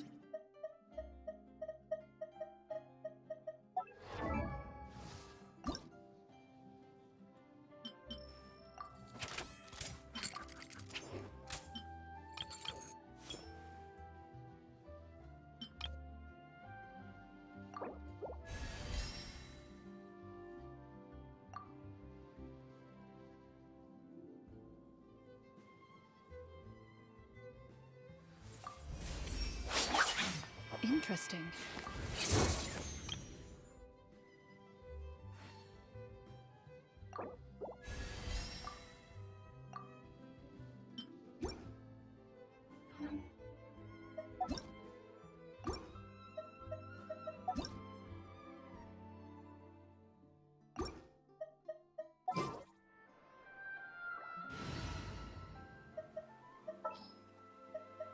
I won't hold you back. There'll be an extra. Huh? Do you also see Navia and Clorand over there? They look like they might have run into some kind of trouble. Let's go check out what's going on!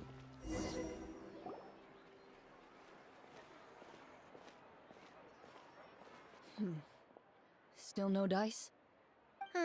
Not at all. And I've asked pretty much everyone in the court of Fontaine already.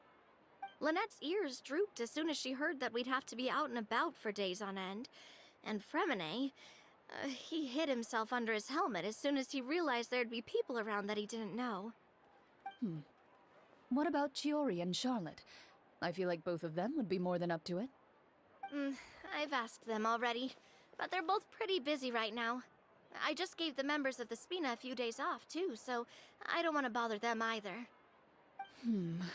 This is getting pretty difficult. Navia, Clorand, what's up? Oh my. Well, if it isn't my dear partners. How are you all doing? Huh. Navia? Huh? Yep, this is our chance. Do you need our help with something? Oh, precisely. My dear partners, we've got a huge problem right now that only you can solve. Whoa, for real? Absolutely. We've already exhausted all our other options.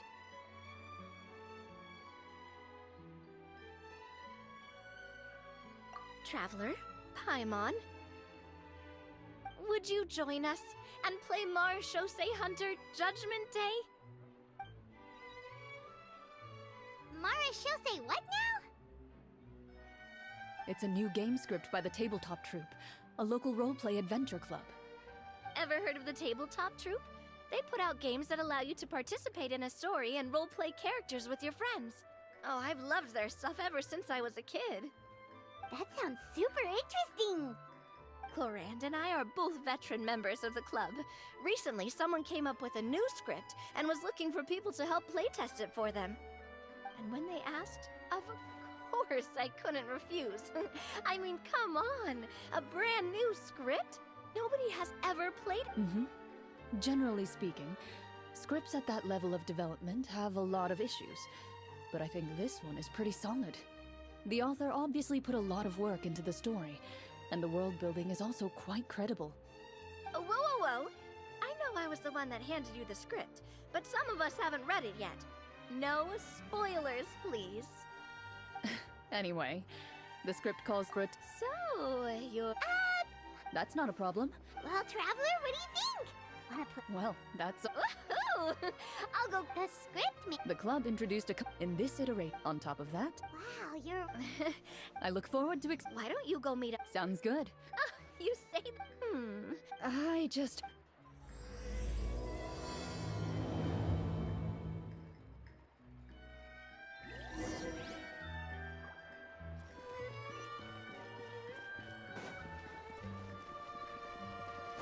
Off we go.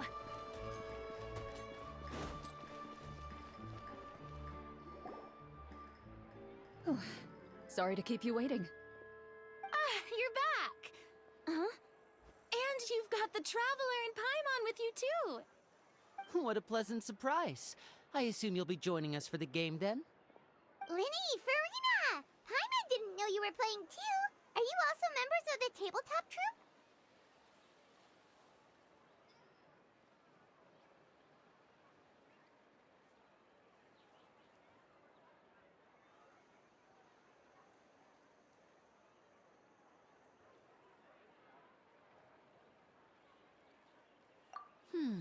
I'm more of a casual member, if anything. I haven't taken part in many formal club activities. Lynette Fremine and I play something similar at the Hotel Bouffe Tété sometimes, but I'm usually the GM. Still, I'm sure it'll be fun being a player for the first time. I'm looking forward to it. Well, I'm not a member of the club at all. Clarion simply woke me up first thing this morning, said there was a good script worth experiencing, and asked if I wanted in. If you're interested, I can give you a referral. That should give you a 40% discount on membership fees. I think I'll wait to see how this experience plays out first, especially when it comes to the quality of the script. If it's sufficiently fun, then I'll join. Do you participate in a lot of tabletop troupe activities, Clarion? You could say that. She's actually one of the few senior game masters of the troupe. Ah, right. I knew about that even when she was still my subordinate. It's nothing. Really, just a small hobby of mine. Wow. Paimon's so used to seeing you be all upstanding and intimidating as the champion duelist. It's kind of... Surely you jest. I maintain a clear boundary, but in... Well, you say that, but for all the time... Is that so? So you want...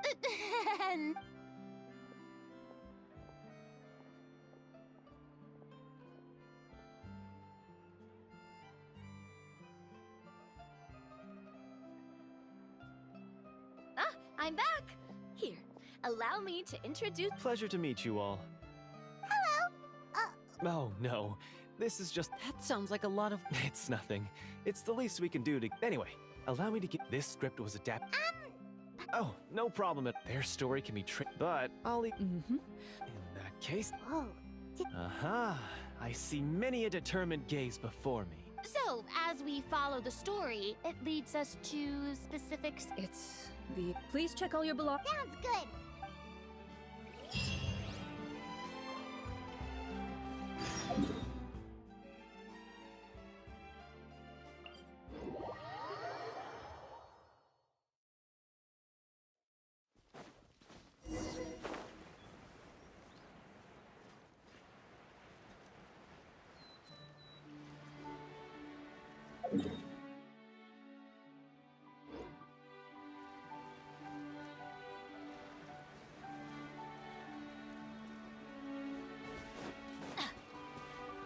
Adventure time!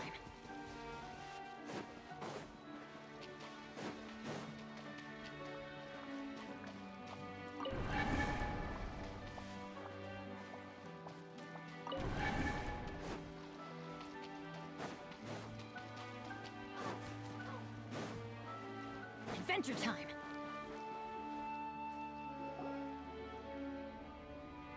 Whoa, they really have thought of everything. Even the Fatometer is here and ready to go for us. The Fatometer? What's that? It's a card that's used to determine action success or failure. We'll need to use it when we try to use certain skills. And what about all the dessert and tea? Is that for us as well? That's what the message said. Oh, really? That's so nice! It feels just like a tea party with friends. Those snacks have Paimon's name written all over them. I think you might be more of a snack hunter than a marechaussee hunter, Paimon. Snack hunter Paimon reported for duty. If there are delicious snacks to be found, Paimon will track down every last one. The desserts are great. But I'm still looking forward to the story more than anything. First, please, you can find in this story, everyone... Ooh, nice! As hunters... Swordsman. So, for... Yep. You can use your real name too if you want. Oh, so it would be like In that case, Next up is the skill sheet. You have a limited amount of skill points that you can use to learn a number of skills. The more points you invest in a particular skill, the easier it will be to pass associated checks. I'll take... Oh, those skills. So, should we also take those skills then? not necessarily. Since we're working together as a team, for example, I think I'll take stealth and sleight of hand. Oh, interesting. I wasn't thinking about it. Let me see. I'll take arts. Well, that leaves us. What do you want to learn, Gotta say, this suits you really well. Boost morale like good. Ooh, so you want to help people when they're injured. That's nice of you. So what do you think? Are you sure you want to learn these 2 skills?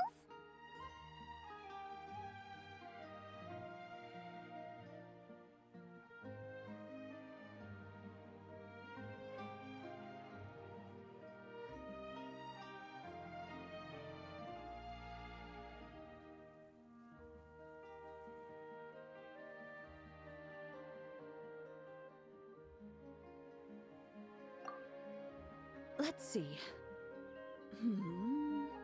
Oh, looks like you each have enough points to choose one final skill.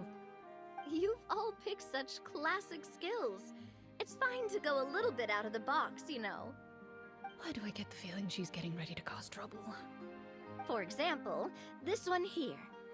Summon. Doesn't it sound super mysterious and cool? Oh, I saw that one just now as well. The description says, this skill can be used under certain circumstances to summon characters or creatures that fit the script's world-building rules. The script's world-building rules, huh? But how are we supposed to know what a Marashose hunter can summon? Oh, that's not for us to worry about, my friend. Just learn the skills that interest you, and the GM will take care of the rest. All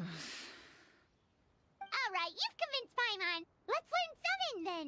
Paimon can't wait to see what kind of thing shows up. Well, now that everyone's more or less finished creating their characters, we can begin. Since 2 of our players are doing this for the first time, though, let me ask. Would you like to play on easy mode or authentic mode? What's the difference between the 2? Well, in role-playing games, the story sometimes changes. For example, if you fail a check, that means you cannot use the target skill in that scenario. A critical failure may even result in If you choose to play in authentic mode, every time you elect to use a skill, you'll need to use the Fatometer to see whether you succeed or fail, and face any consequences that may follow. If you choose easy mode instead, every check will be successful by default, and you won't have to worry about luck playing a factor.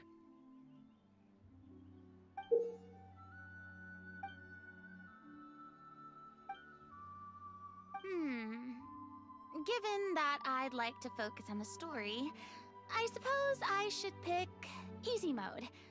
I'd feel bad if I brought the team down by failing my checks. Huh?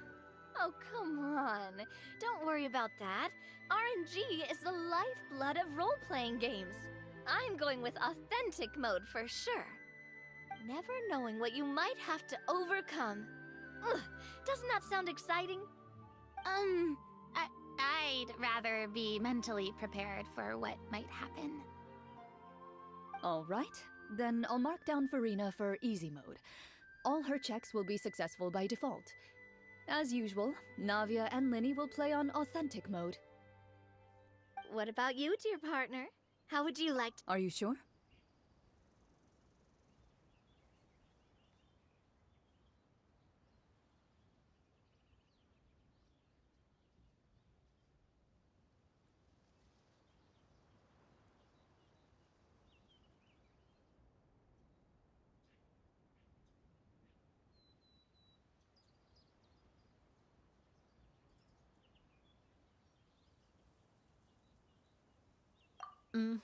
No need to worry about the pesky phaetometer. Pretty good choice if you just want to relax and play the game. Honestly, I don't think Clorand would make things too difficult for us, no matter what the phaetometer says.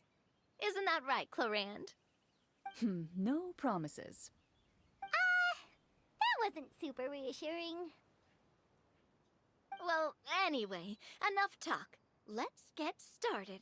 I want to experience at least a good chunk of the story today. Speaking of the story, why is the beginning scene on a beach? Well, that's because... a long time ago, back when human civilization was still in its infancy, powerful demons and evil sorcerers ruled over the land. They created a host of monsters and sent them to slaughter all humans in existence. Soon, a group of human rebels banded together. With their swords raised, they swore to brave the darkness, and in doing so, subdue each and every monster that sought their destruction. They became known as the Marachose Hunters.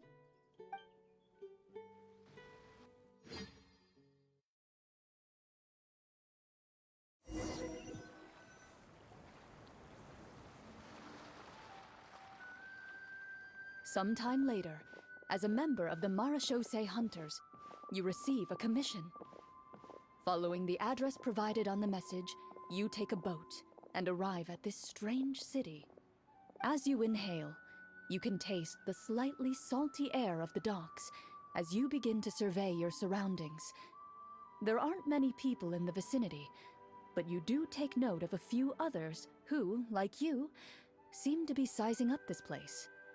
Your eyes meet, and you realize these people are fellow Marachose hunters, likely led to this location after receiving the same commission as you. You're all Marachose hunters too, right? Allow me to introduce myself.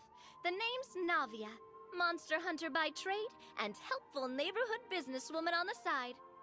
What say you to traveling together? We can help each other out on the road. Okay, count me in. My name is Linny. I've been wandering since I was little and picked up a few less than legal tricks along the way. I was adopted by a Marachose hunter and later chose to follow in his footsteps. Is this where you introduce your character to everyone? It sounds like they've done this dozens of times. My name is Farina, and, I grew up in a noble family. I always had a strong interest in performance and the arts. Even though I'm a Marachose hunter, what I really want is to be a performing artiste. Hey, that's really cool. You can do it, Farina. That's exactly how it's done.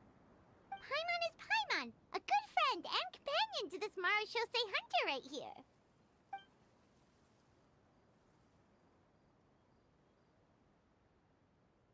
I've been studying medicine ever since I was a child. I want to do my part to eradicate these monsters and use what I've learned to heal others. Oh, welcome. When we face the monsters, I'll make sure to charge in front to give everyone some cover. You can take care of the healing at the back. You open your envelopes at the same time.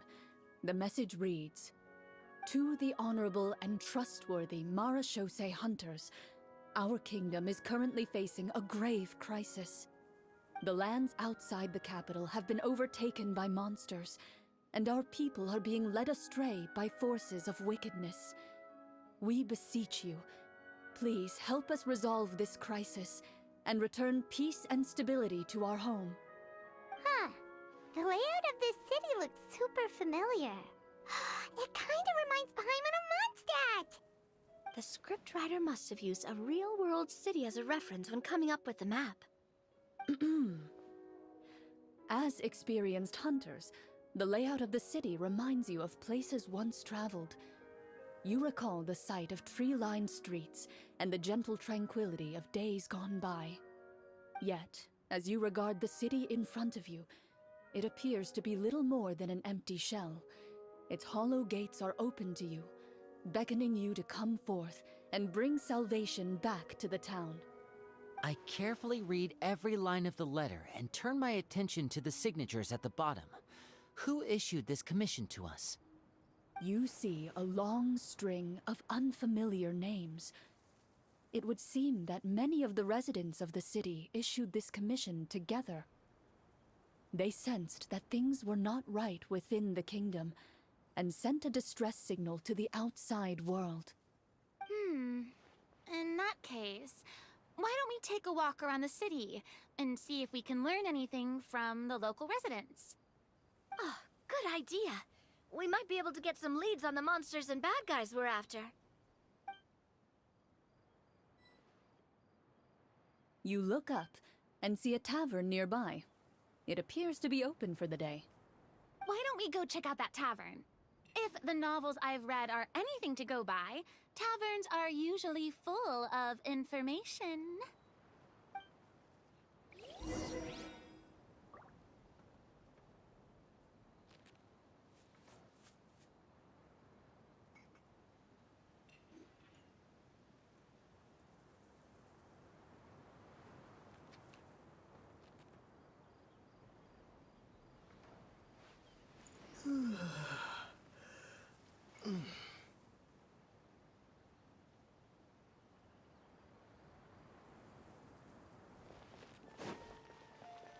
As you approach the tavern, you find a plainly dressed woman standing nearby.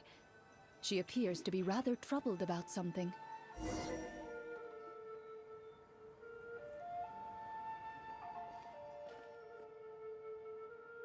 Greetings, friend. Lovely weather we're having today, don't you think? Oh, hello.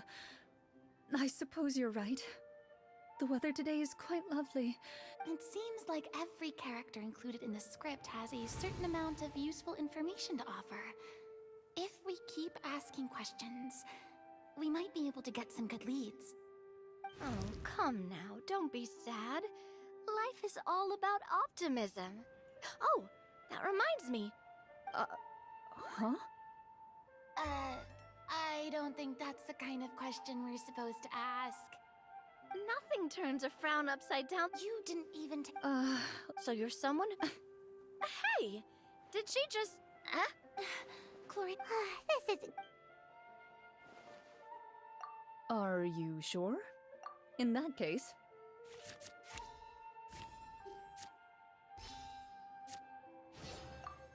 Whoa, it was... You remain silent as you prepare a pot and fire to use for cooking. The woman stares at you with her mouth agape as you skillfully cut the ingredients, and after some time, a rich aroma... Please, have some food. Whoa. wait. Oh, So what had you... a horde of monsters. Do you remember when those... Do you know... It all happened... You have our thanks, friend. Don't worry. We don't always...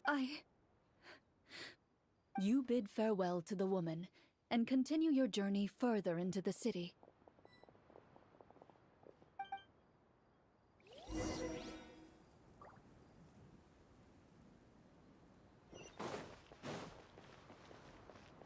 As you venture further into the city, the streets appear largely empty. An elderly woman walks past. You see her shake her head as she puts away her wrinkled wallet. A nearby merchant folds his arms and gives you a disdainful look. You get the impression that he's someone who has long gotten used to the sight before him.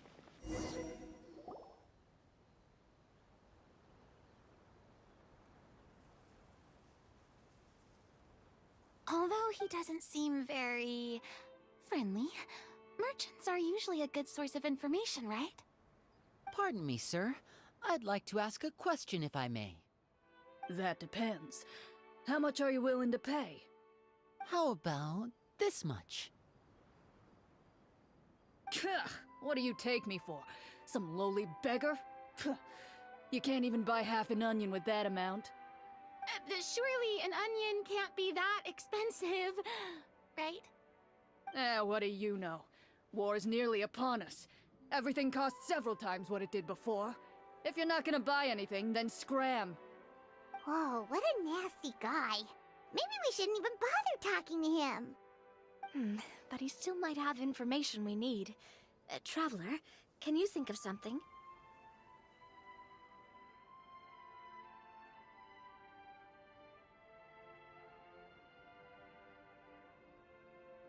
Sir, we came to this city to solve the very problem you seem to be referring to.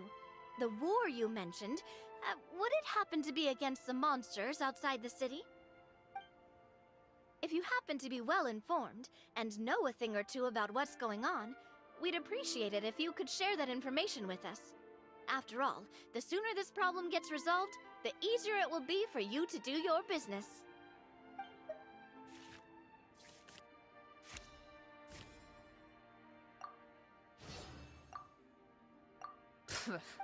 Those monsters are camp. We have limited reserves with. Wait, you. We could all. Who knows? That is concerning. All right. That's all the information you need, right? Off with you now. I've still got business to do. You know, if you smiled a little more, you'd definitely get more business. And I bet that would make your life just a little bit sweeter.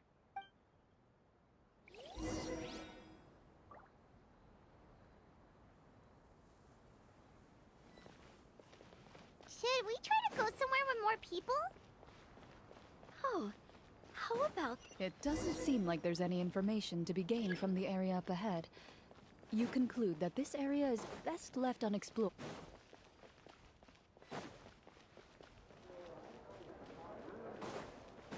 Before you lies the city's central square. You see a man with a slightly anxious look on his face, pacing back and forth, his head hanging low. He doesn't seem to notice your approach. Still immersed in his own thoughts, he shakes his head and lets out a long sigh. This guy seems promising enough. Maybe I can get some information out of him. Hello, sir. Is there anything I can do to help you? Wait, you're... I'm... Oh, dear goodness! You're a Marashose hunter! You recognize us? Ah, are you? Yes! Oh, I didn't expect you to actually come! Oh, what great news! The city is saved! What happened here? Alas, we once lived comfortable, carefree lives. This city used to be free of monsters. The first Marashose hunter, Casiodor, the Golden Hunter, he was the one who drove them back. However, monsters have once again surrounded the city. Perhaps the seal that kept them at bay has lost its power. Or perhaps an evil sorcerer has been meddling in our affairs. All I know for sure is that their return has stripped this city of any chance at peace. Are there not enough soldiers to drive them out? It's not a question of numbers. The guards simply have no idea how to deal with them. Most people my age have never even seen one of the monsters, much less been trained to fight against them. What's worse, many of us don't even know the history of the Marashose hunters anymore. When I was a child, though, my grandfather would tell me stories about how the Marashose hunters drove back the monsters. So, on the off chance that something might come of it, I decided to reach out to you. To be perfectly honest, I was starting to think all those stories were just tall tales. Well, you can rest easy, friend. The righteous and formidable Marashose hunters are on the case. The man is touched by your determination and resolve. His eyes begin to well with tears of relief. Still, if we are going to hunt the monsters, we need to know where to find them. Can you give us any leads? All I know is that the area outside the city is dangerous. I'm afraid I can't point you toward a specific location. Oh, although, if you leave the capital through the main gate and follow the road, you should run into a group of guards. I see. We'll go look for them then. All right, be careful. Oh, they're actively working with even one of our kindest... Talk about being stuck. I feel bad for him. Hey, No, brave hunters.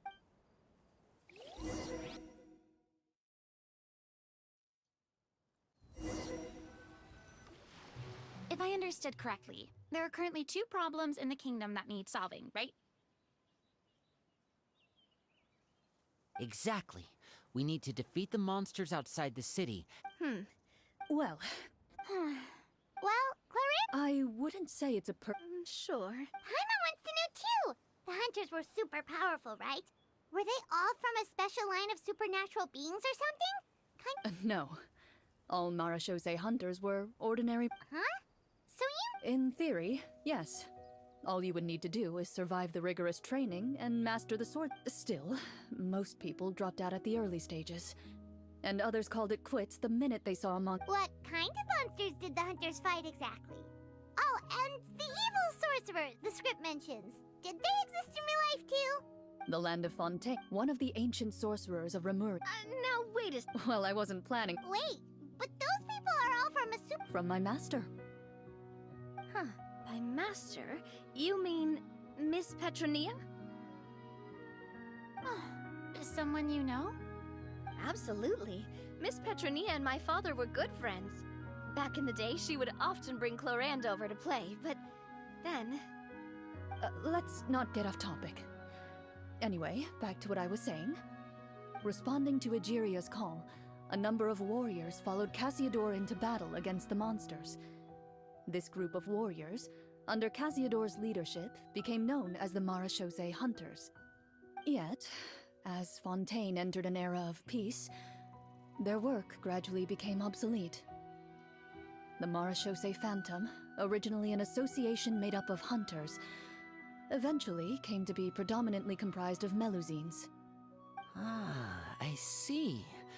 That explains why most of the people in the script have forgotten the hunters or think of them as nothing more than a legend. Is that really a bad thing, though? It can get tough always being the one shouldering everyone's expectations. Depends on who you ask, I suppose.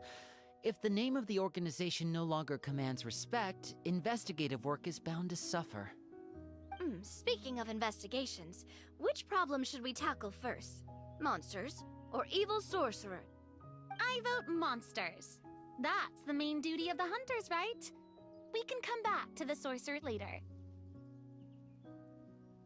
Well said, Miss Farina. Plus, if the sorcerers really are the masterminds behind this whole thing, defeating the monsters could give us some clues on their intentions as well. What about you, partner? What do you think? It's decided then. All right. After some discussion, you decide to turn around and head out of the city.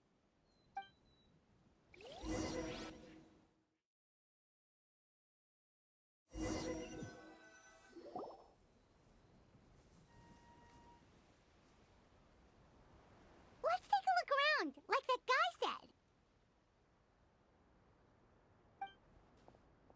You there! Outsiders, halt! Who's there? An armored man approaches you. He has a tall, muscular build and a determined expression in his eyes. Just one look, and you can tell he's fought in his fair share of battles. Although he's trying his best to conceal his current state, his uneven gait and the sweat dripping down his forehead make it obvious that he's been wounded and is in serious pain. I'm the captain of the guard. I saw you sneaking around the city earlier, so I'll only ask this once. State your purpose, or it's off to the dungeons for the lot of you. Wow, it's been a while since someone's been this suspicious of us. I said talk, not whisper between yourselves. Have you ever heard of the Marshase Hunters? Marashose Hunters? Ha! That fairy tale, you mean? What, you expect me to believe you're one of them?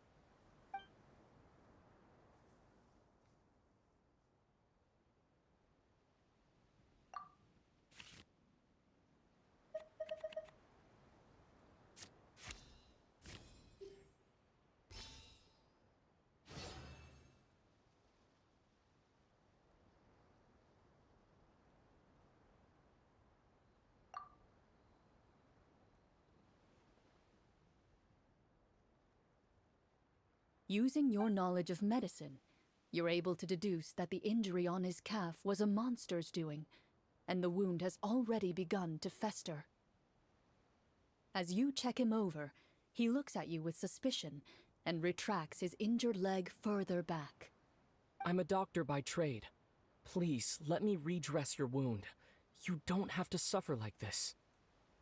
The man appears somewhat disgruntled at having been exposed, but soon relents and raises his leg for you to take a better look. He allows you to apply a poultice of specialized medicine to the wound, and it appears to bring him much relief. The tension in his brow eases. All right. Guess you lot might actually be real Marachose hunters after all.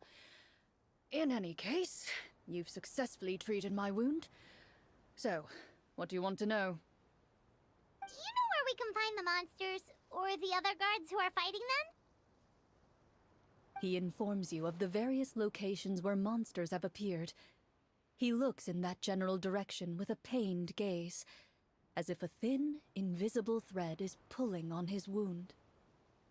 Some of our new recruits have never even dealt with a petty thief, and now they're out there fighting monsters.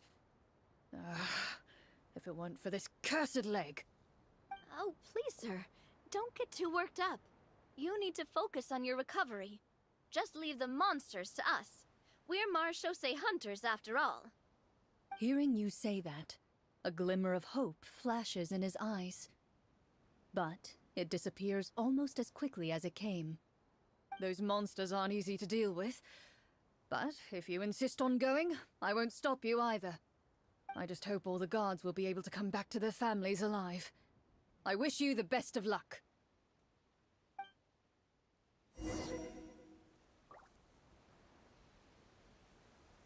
Based on what the captain said, the monster should be right up ahead. Let's go. Hopefully we're not too late. As you approach the battlefield, you see numerous people lying by the side of the road. They appear to be dressed like guards.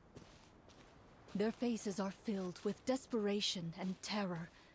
Some are screaming and cursing in vain, as if still trying to banish the monstrosities they saw from their minds. A few of the wounded look up at you in shock and disbelief.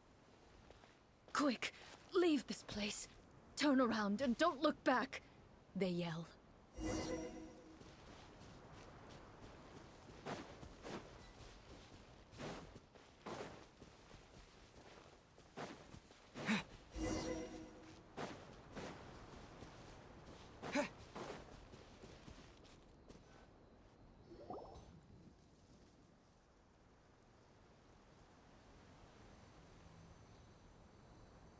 This is the place he mentioned, right? You see broken iron swords scattered all around you, and downed trees riddled with terrifying claw marks. All the signs point to one thing. A truly devastating battle just took place here. Be on your guard, everyone. The monsters might still be around. Before you can finish your sentence, you hear rustling sounds from the surrounding bushes. The monsters have emerged. They close in on you without fear. You get the impression that, in their blood... A little help here! This thing... Your battle round begins.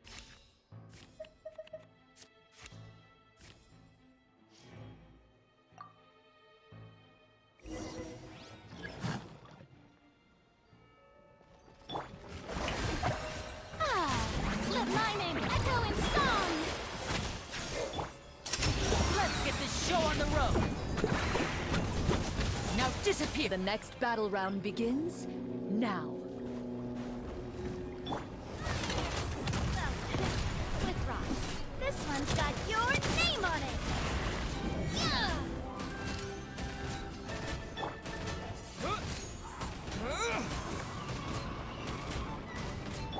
Step right up! Watch out! Ha-ha! Coming at ya! Attack! That's the way! Hiya! Yeah! the monsters let out a terrifying roar of anger and resentment before dissipating into thin air. Ugh, thank goodness it's over. We're lucky the Marashose Hunter class came with all those preset skill points. Otherwise, we would have been in some real trouble. I never knew the photometer even determines the amount of damage you inflict. If you get unlucky, isn't it just game over right then and there? That's part of the fun. The uncertainty of fate is what gives these games their appeal. Just as you begin to celebrate your victory, a suspicious lump on the ground catches your attention. A suspicious lump? Wait, could it be the thing that appears after every battle? I walk up to it, crouch down, and begin to carefully examine it. I've still got my right glove on, so it should be fine for me to touch it, right? As you investigate the mound, you discover that the exposed portion appears to be made of wood. It was previously obscured by the large form of the monsters. With the monsters gone, the small protrusion now awaits your discovery. Poking out of the ground... Whoa, it's a treasure chest!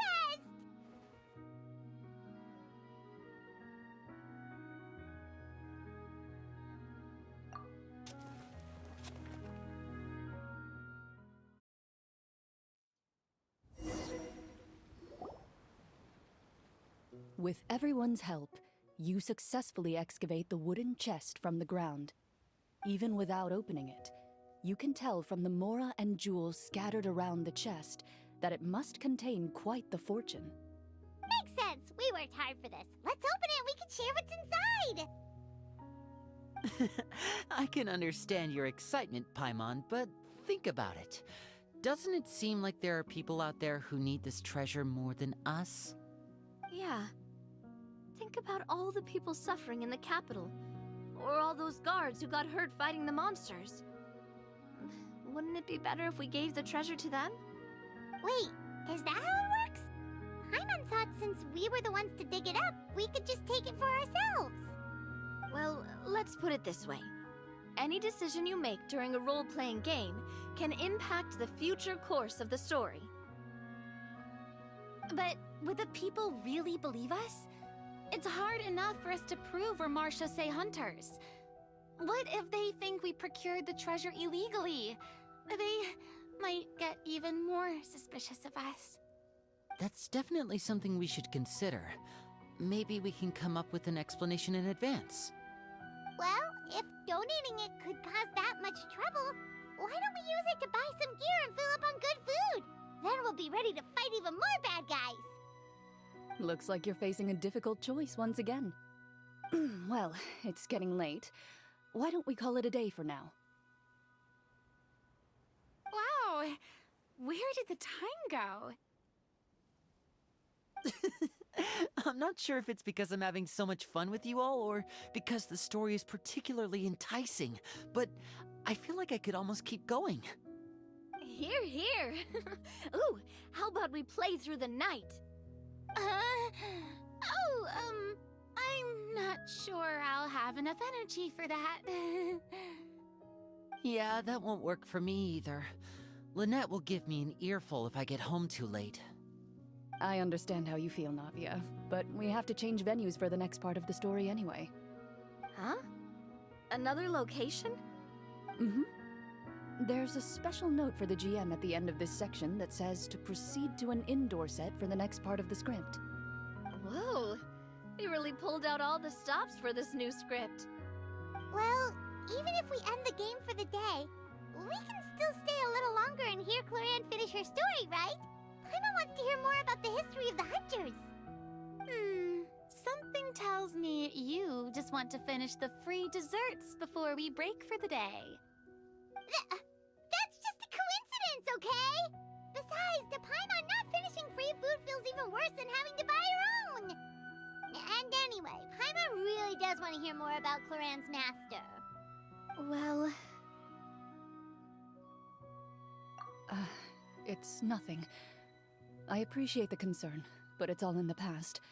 It won't do any harm to share these things now.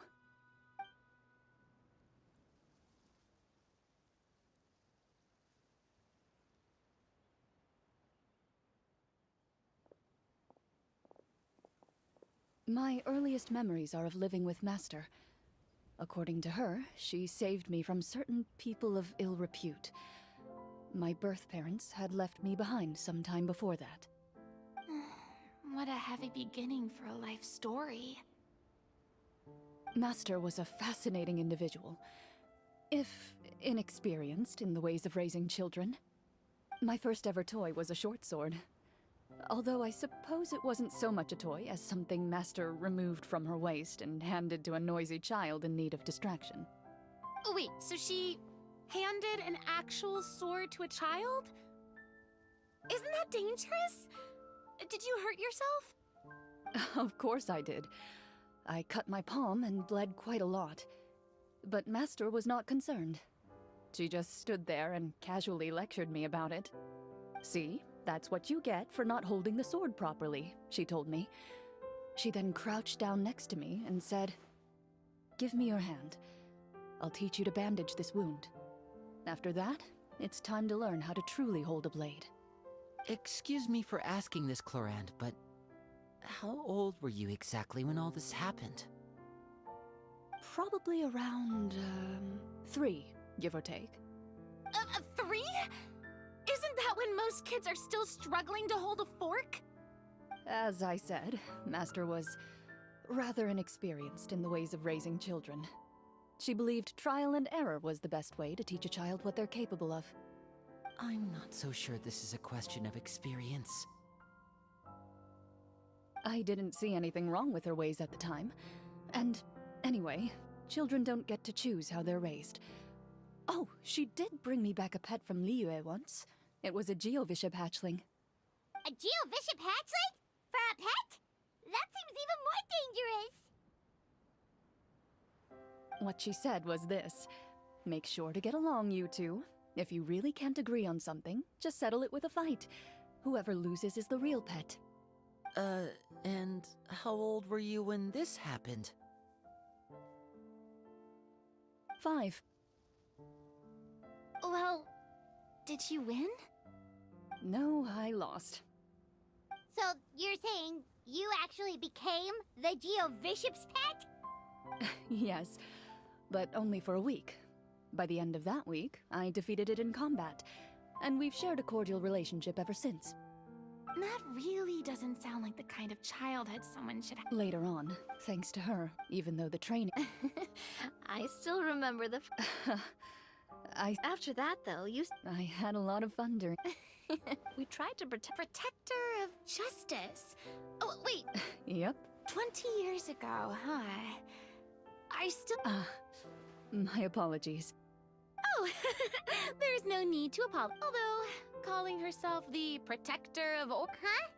When did the Protector... Oh, she had a... Later on, she probably... That sounds like her, all right. Well, she's... It's true. I always want... But... She suddenly disappeared the night I turned 10 years old. Disappeared? What happened? I have no idea. She didn't... That night, I was celebrating my birthday at Navia's house. But Master never... When she still didn't appear after a few days, I went to Mr. Callus's house to ask about her whereabouts. But he only shook his head. Papa probably didn't know either. I know he sent a few people to... Don't worry, I understand. To be perfectly honest, given Master's personality and way of doing things, it all made a lot of sense. If I had to guess, I'd say she probably used it as an opportunity to force me to become independent. Just like how, when a litter of kittens reaches a certain age, the mother willingly leaves them behind. Were you upset, Clorand? I was at first, but not anymore. I don't... Well, despite everything, you still... Who knew Clorand had such an interesting past? I never had the chance to... I wonder... Oh no. Judging by the atmosphere, Clorand and... Well, anyway... I had a great time today, Miss Clorand. Thank you for being... Anytime. The script was good, but I've got to say, your childhood stories were even better. Hey, you should tell us more about that fight against the Geo-Bishop sometime. Maybe your master was onto something. You could be right. What does she mean, onto something? I certainly don't know any 5-year-olds who want to fight a... Guess I'll head back. You're that excited to hear about my fight with the bishop? I was talking about the script.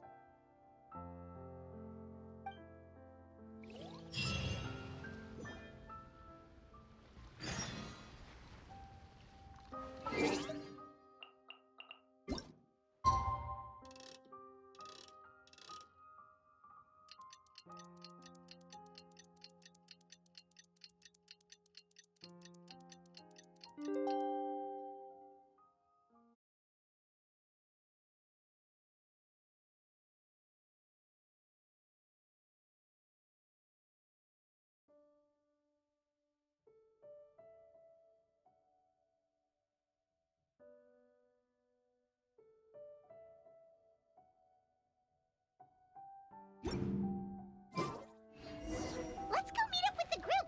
Paimon's really looking forward to today's...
Useless.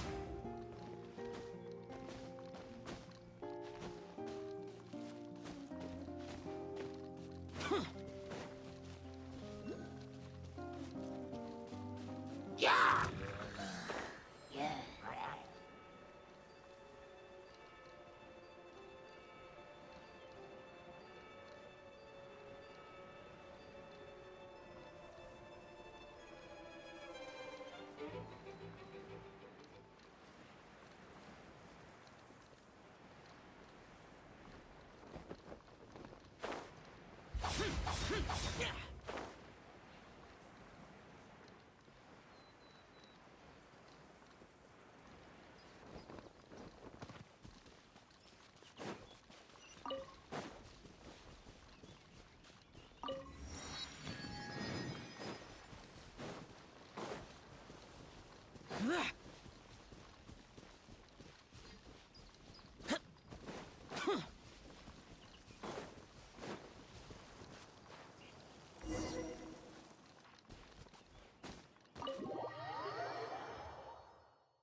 Looks like everyone's here.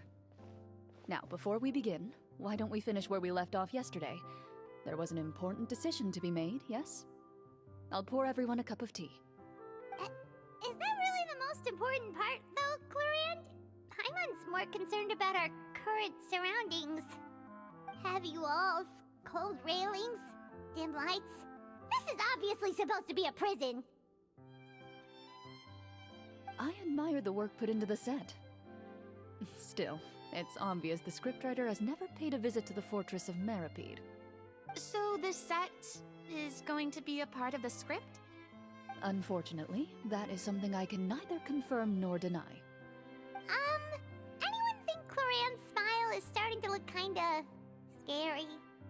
Well, whatever happens, we'll just have to push on. But first, we should really figure out what to do with this treasure. If we're worried about arousing suspicion because of our identity, why don't we give ourselves a different name, just like Clorand's master did? Yeah, it might be better to keep a low profile. As long as we're helping people, it doesn't matter who we are or what we're called. Staring at me won't get you anywhere. Or did you want some more tea? Oh, Paimon's good. Thanks. Why aren't you saying anything, Navia? Wait, what's that next to you? Oh, this is the short sword Cloran mentioned last night. I found it. Huh. I'm surprised you managed to track it down after all this time. Well, I made sure to take good care of it, considering the circumstances in which you gave it to me. Of course I had to keep it safe. Anyway, where were we? Oh, right. I was just thinking about all the potential ways for us to break out of prison. We could dig a tunnel, or try to bribe the guards. Wait, we haven't been thrown into prison yet, have we? Well, it's only a matter of time. It pays to be prepared. Just like how you should always have an umbrella on hand, even when it's sunny. Alright, Paimon's made up her mind. Let's just give the treasure away. Paimon may have wanted to keep it, but if it's going to land us in prison somehow, Paimon will be too upset to enjoy her snacks.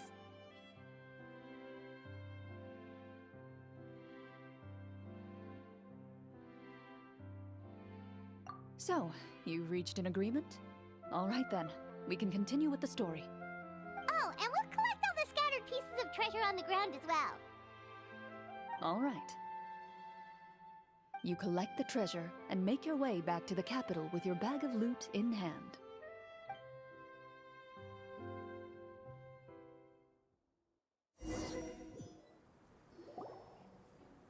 The city is still shrouded in a gloomy, oppressive atmosphere, but your spirits are surprisingly high. In places where sunlight struggles to reach, you generously share your wealth with the children, the elderly, and the poor in urgent need of help. Thank you, kind soul. The elderly woman's look of gratitude follows you as you walk away, her eyes never leaving your back until you move entirely out of sight.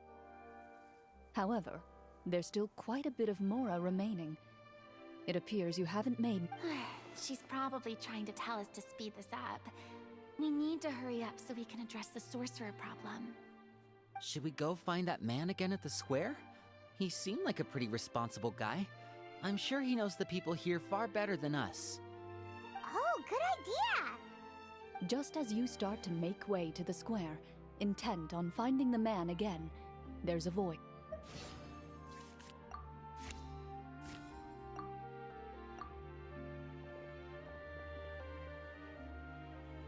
Please wait, distinguished guests. Several strange guards suddenly call out to you. They run forward to meet you and proceed to politely pay their respects. Greetings, gentlemen. Surely you jest, my lady. That would not be our place. It is His Excellency the King who requests to meet with you. Please come with us.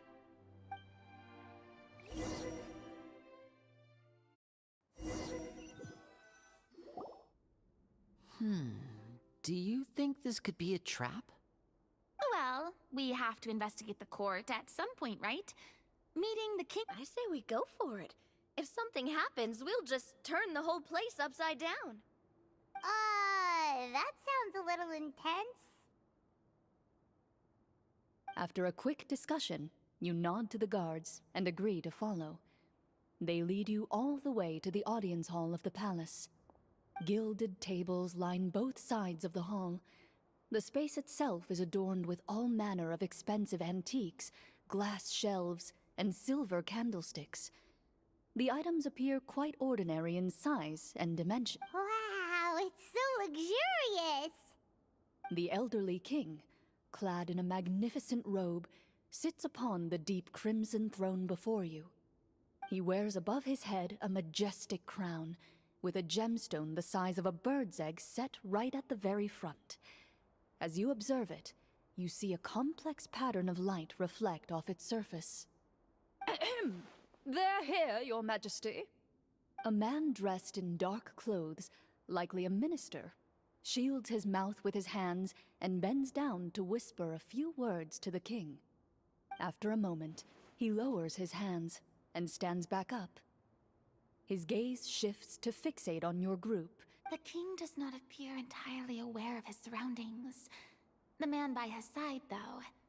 We should keep a close eye on him. The king remains still and says nothing.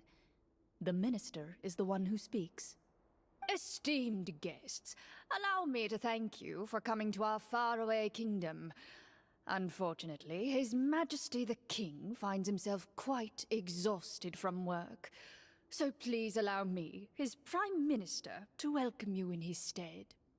I've heard tell that your group, the Marechaussee Hunters, used your exceptional ability with the sword to repel the monsters near the capital. Such a great deed deserves to be rewarded.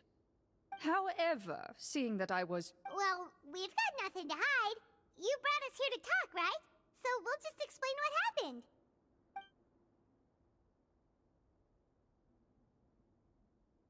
The golem's blades were so powerful, they could cut down trees in a single swipe. It took a lot of effort to defeat them, even for trained swordsmen like us. Well, that was enough details, right? Believe us now? Your account does indeed match those of the survivors. Since you were the ones who defeated the monster. Well, we did... How did he know? Wait, but... Only that would... But that's complete... Yeah, that makes... Maybe so. What? No one? Clad in his... I would like to... The guards in the palace. Well, there goes my plan. It appears we've been... Before I decide your fate, however... Can't we try to slip away? Or maybe... But if we try to... Don't worry. At least we fix... Thanks, you got...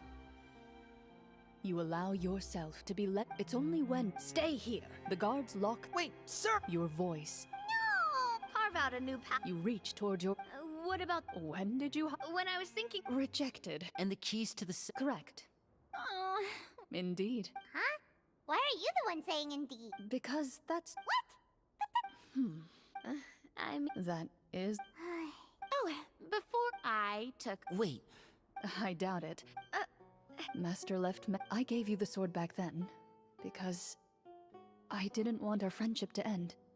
Wait, when did this happen exactly? After the duel. Between Mr. Callis and myself. Before that, after the duel, though, there was a... We were both sad. Whenever I looked back then... No one can change... Yep. I'm sorry. Think now.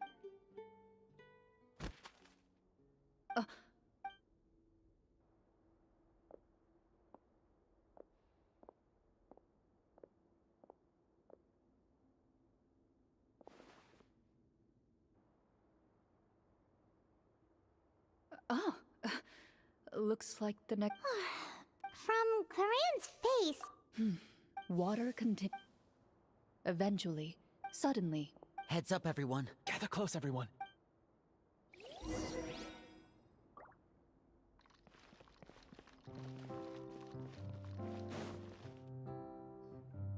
Who are you? I work as a guard in these dungeons, but my true identity is the same as your own. I'm also a Marechaussee Hunter. Huh? Shh. I've already sent away the other guards, but if we make too much noise... I understand, but how can we be sure we can trust you? The king has issued a formal decree. In light of the irrefutable proof of your crime, you're to be executed before tomorrow's sunrise. If you want to escape, it has to be now. Executed? We barely did anything! Monsters appearing at the same location as the treasure. Could this entire thing have been a trap? There will be time for speculation once we're out of here. As for my identity, infiltrating the capital... Have you seen our weapons anywhere, sir? Don't worry, I brought them with me. They're just behind... His faction is too powerful. The guards are all under his control, and he's even stationed a number of golems in various rooms throughout the palace. To defeat him, you must find a secret vault. It is said that... You're not coming with us? No, I'll remain in the dungeons to deal with... As long as my... In that case... Thank you for your concern. I will do my utmost. As for the location of the vault, here, this map should lead you there.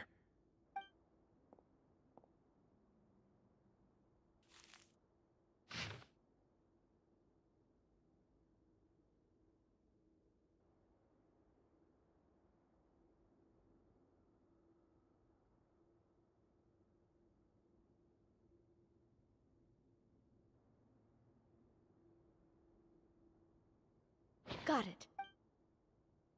All right, once I open the door, remember to stick close and refrain from making any noise. I'll lead you out of here as quickly as possible. You now have the chance to restore the honor and legacy of the Mara Shosei Hunters. So please, get out there and reclaim what's ours. And be sure to exercise caution. With the help of the guard, you successfully...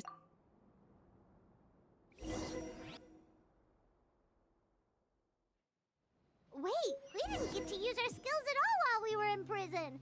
Who knows when we're gonna get the chance to use that cool summon spell? That is a pity, but we can only continue to move forward.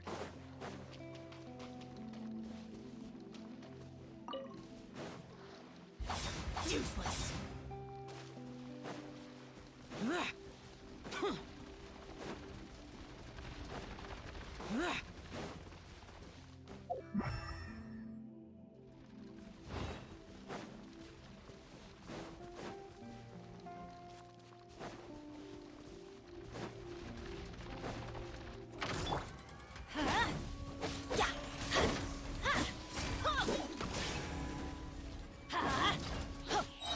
Everybody stand!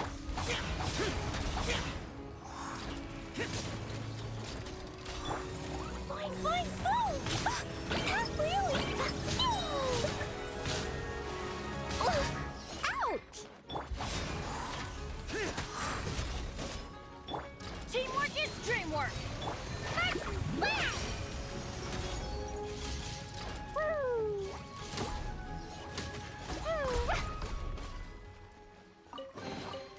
More treasure, more...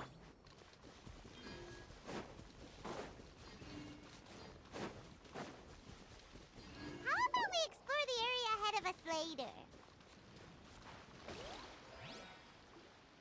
This should be the place marked on the map. This bit of rock certainly looks suspicious. Well, I'd say an investigation's in order then. Plus, if all else fails, we can just blow it up. Wow, you really meant that! Before you lies a serene stretch of open water, its surface shimmering a brilliant shade of sapphire blue. Well, guess this means it's time for a swim!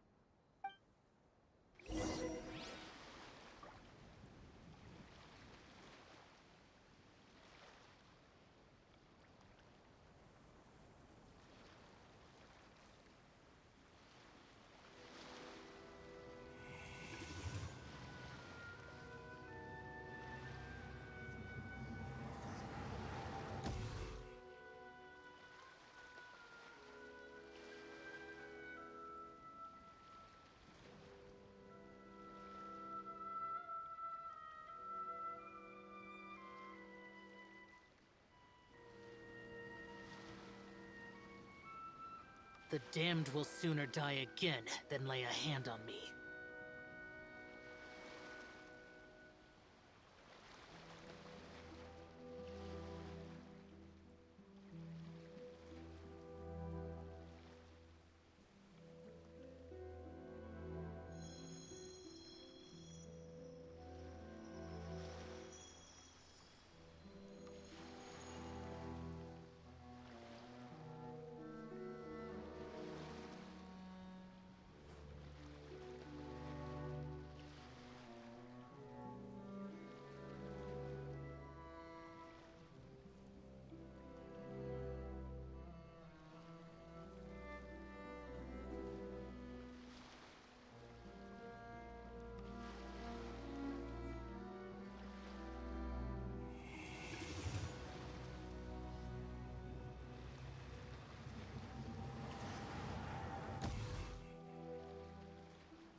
Reduced to just standing around. How absurd.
The damned will sooner die again than lay a hand on me.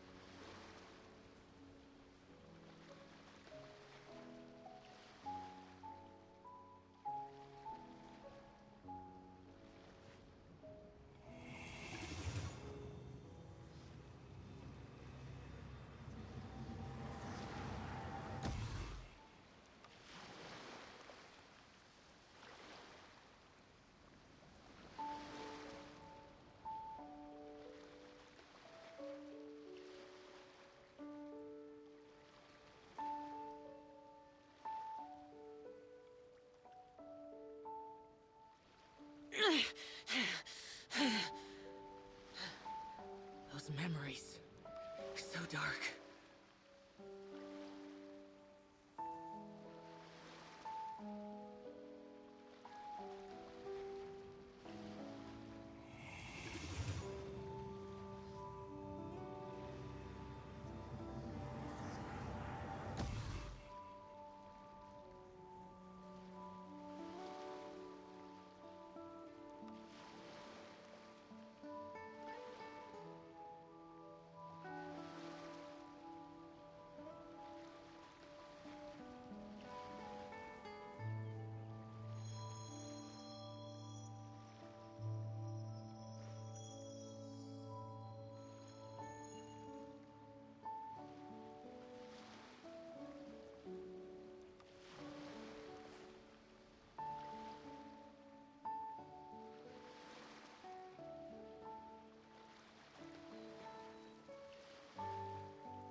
The damned will sooner die again than lay a hand on me.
Those memories.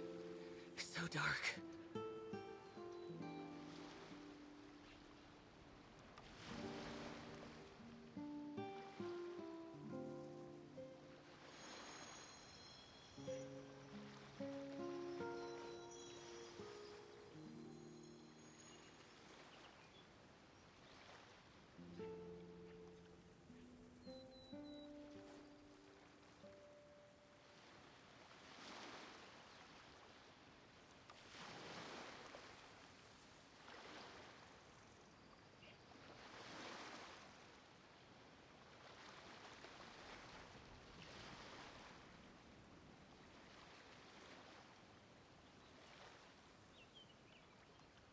The damned will sooner die again than lay a hand on me.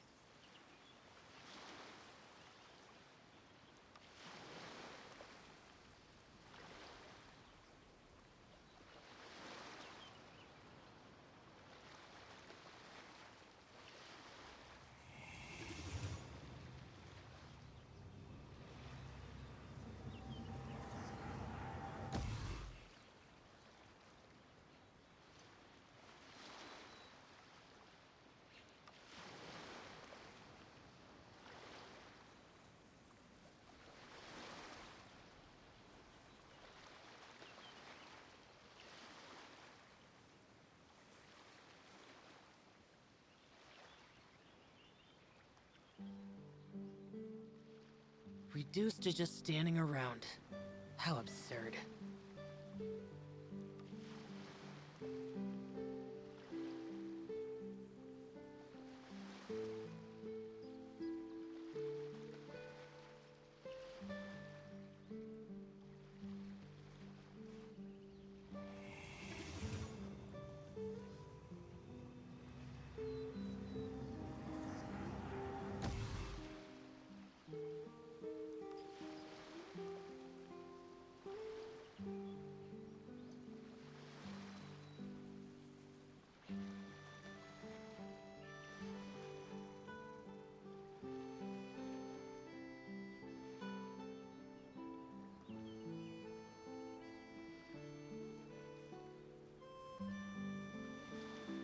The damned will sooner die again than lay a hand on me.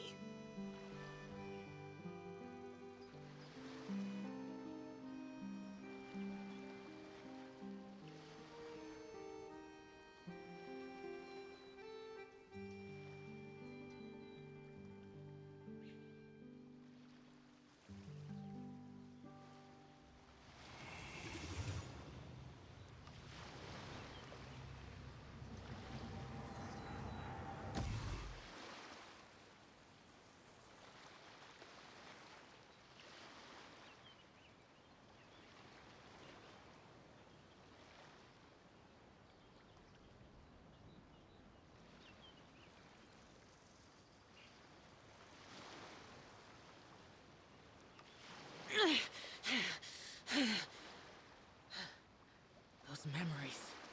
So dark.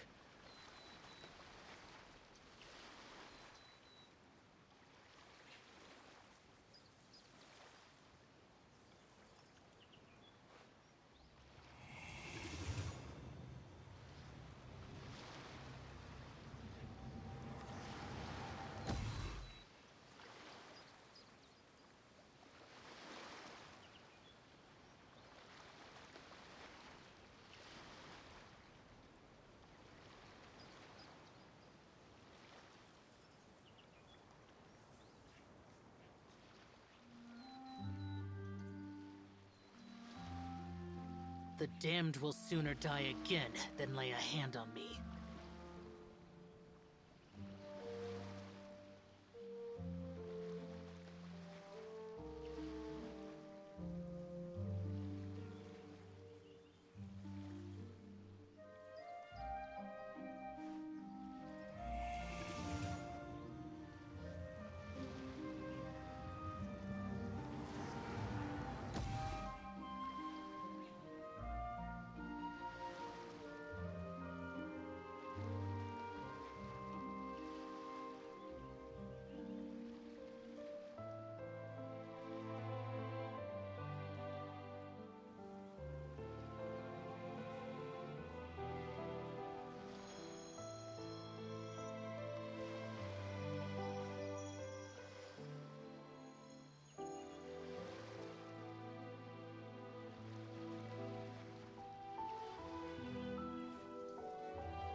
dark.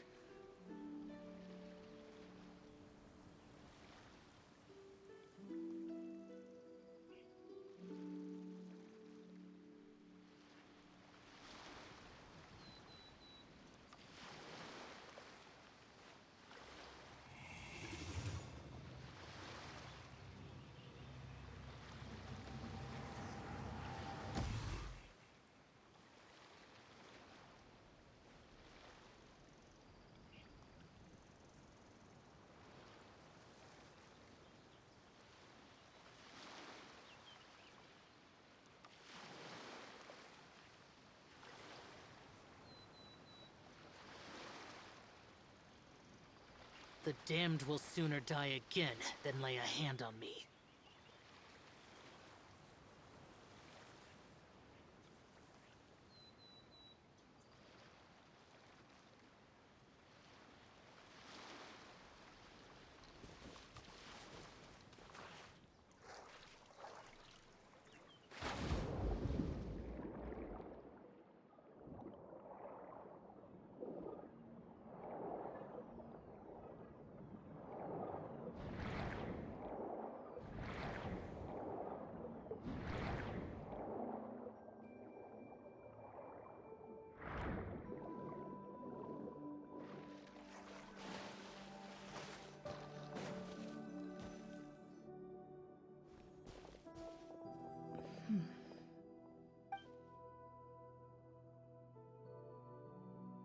What's the matter? It's nothing. As you step into the cave, you find yourself in an eerily quiet space. Before you lies a narrow passageway that appears to trail off endlessly into the distance.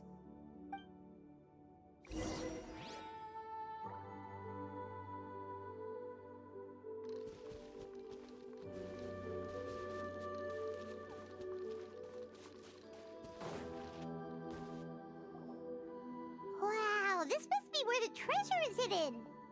But this door is blocking our way in. Huh. It almost looks like it's been here for quite some time. I've got to Huh. A pattern on a something wrong. After a long, difficult journey, you finally arrive at the location indicated by your map. Your surroundings are... We're doing this for the sake of the people. Linny's right. We need the next part of... Yes. Something...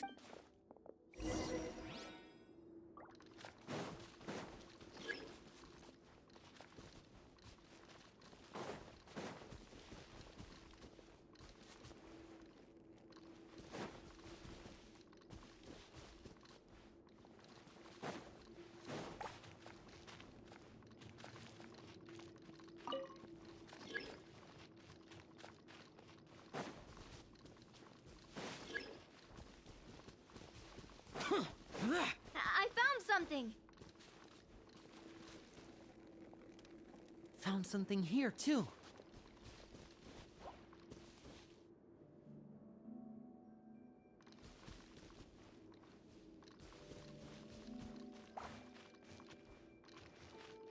Same here.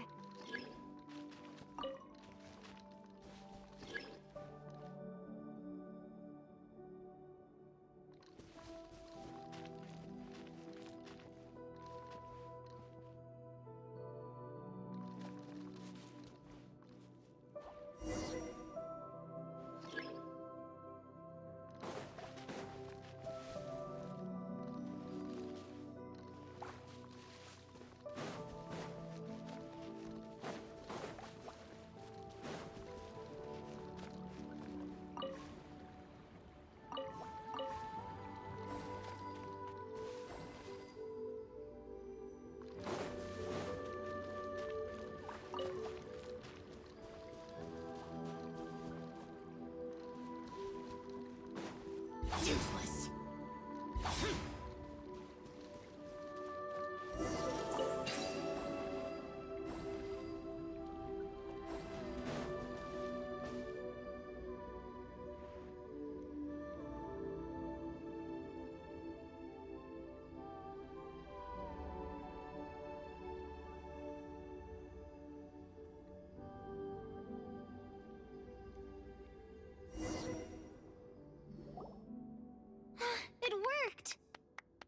something just appeared. Some kind of new mechanism, maybe? By solving the puzzles, you prove yourselves worthy of inheriting the secrets of the past. At the end of each puzzle, you're rewarded with a key.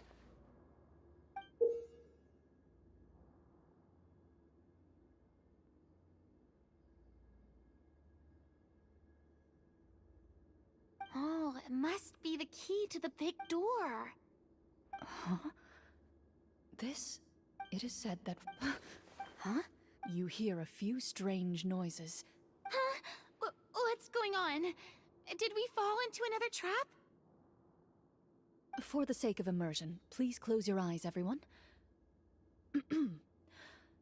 Without the torches, the space is now completely dark, and you cannot see anything.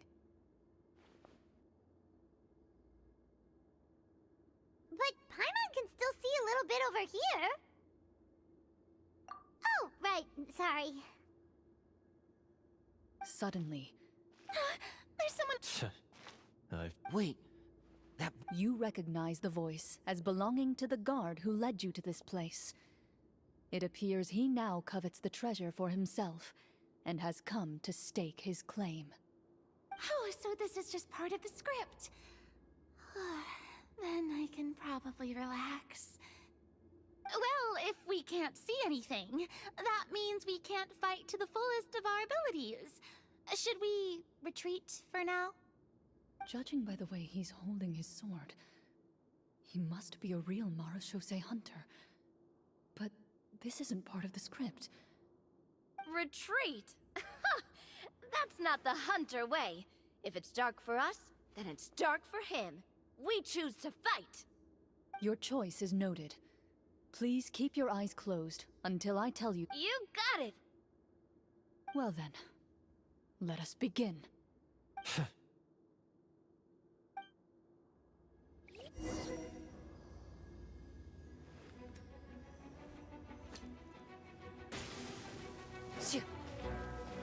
When evil lurks, shoot on sight. I'd like to try to hit him with my sword. Your strike is successful. Ha!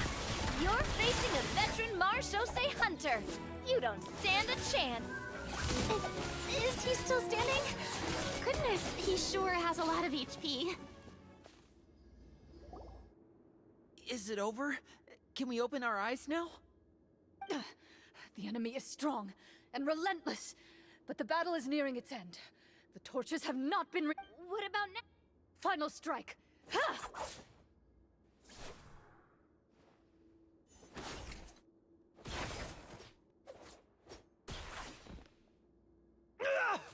Well...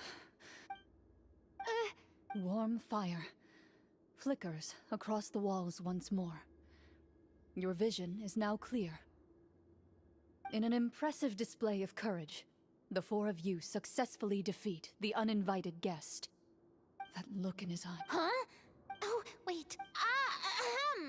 Speak your name, guard. What is this I, Florian, am a true Marashose hunter, descended from hunters of ages past. So he's also using his real name. Or, wait, was that the name of his character from the very beginning? Then I'm even more confused. If you truly are a Marashose hunter, shouldn't you want to help us just like you said before? What do you know? In this day and age, there's no glory to be had as a Marashose hunter. What's that supposed to mean? My skills were passed down to me by my father. We lived a life of obscurity in the remote wilderness. Still, he devoted everything he had to being a Marashose hunter. And what did he get in return?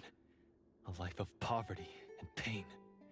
The Marashose hunter... Is he talking? So that's why you... If you already knew what... Because... Only a true Marashose, as someone who sought to hurt others for his own gain. Florian lost that right long ago. Okay, but what is this treasure anyway?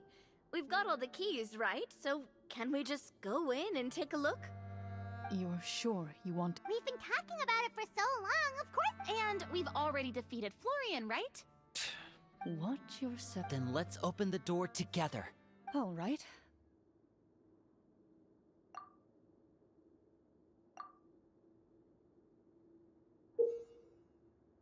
Before you, you hear the shrill wail of the door hinge as it rotates for the first time after years. It's open! Come on, let's go in! Paimon wants to see what's inside! Ooh, me too! Ugh, uncover. A stone tap. You call this a treasure vault? Maybe the troop ran out of budget at the end? They provided a super immersive experience at the beginning of— Wait, I get it now. Paimon? Whoa, are you— The Marashose hunter before you appears to suffer a serious mental breakdown. One of you seems to understand the significance of the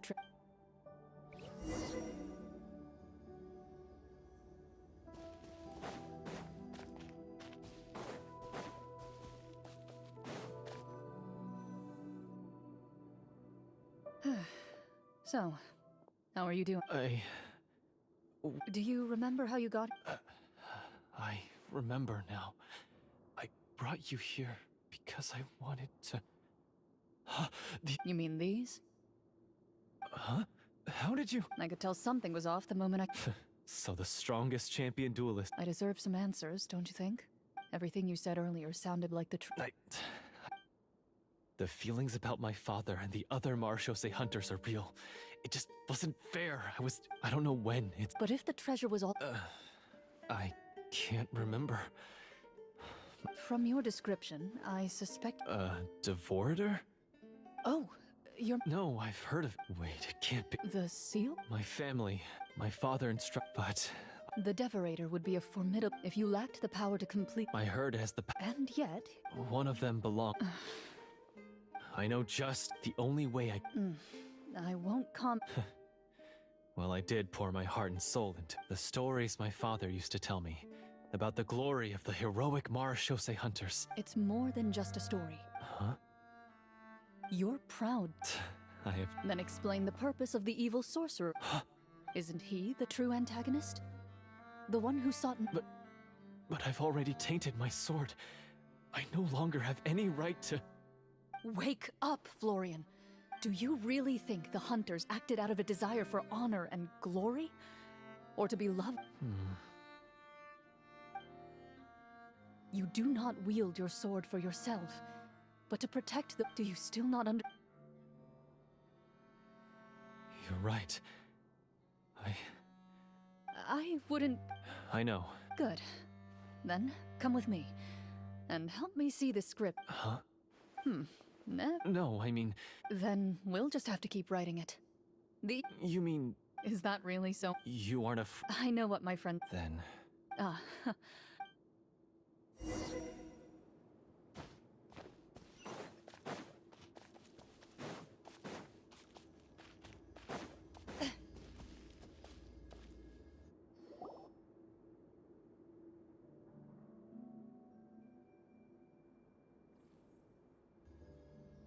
They're back! That took a while.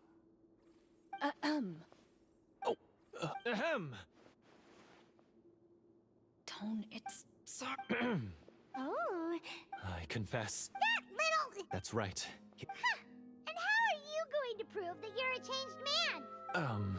To be perfectly honest, the treasure... The names of all the Marsh... Wait, you... Of course. We just finished reading through the content of the stone tablet. That tablet recorded the lives of some fascinating people. She inherited... So, she was just like... Oh, Well, when you put it that way, working as an Their lives were all so exciting. You could write so many cool books about their accomplishments. Because... they chose to be. To hunt monsters that only appear in the shadows, you must also operate in the dark. To be a Marashose hunter is to willingly give up on wealth and fame. Then this stone tablet must have been left behind by their companions. That's right.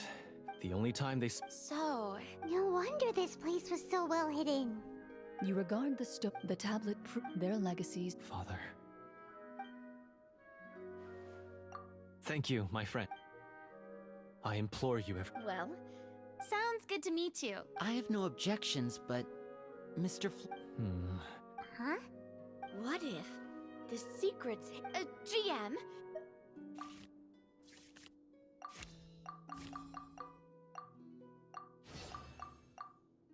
At first glance, these blades have... So basically, take these with us, right? I'll take this weapon, since it used to belong... Ah, good idea. I'll take Mr. Walter's bow then.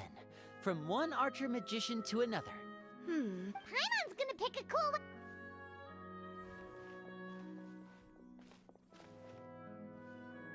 As you grip your weapons, you can almost feel the will of past hunters coursing through your being. It's a feeling of courage, determination. A silent vow passed down from generation to generation that says, eradicate the monsters, no matter the cost.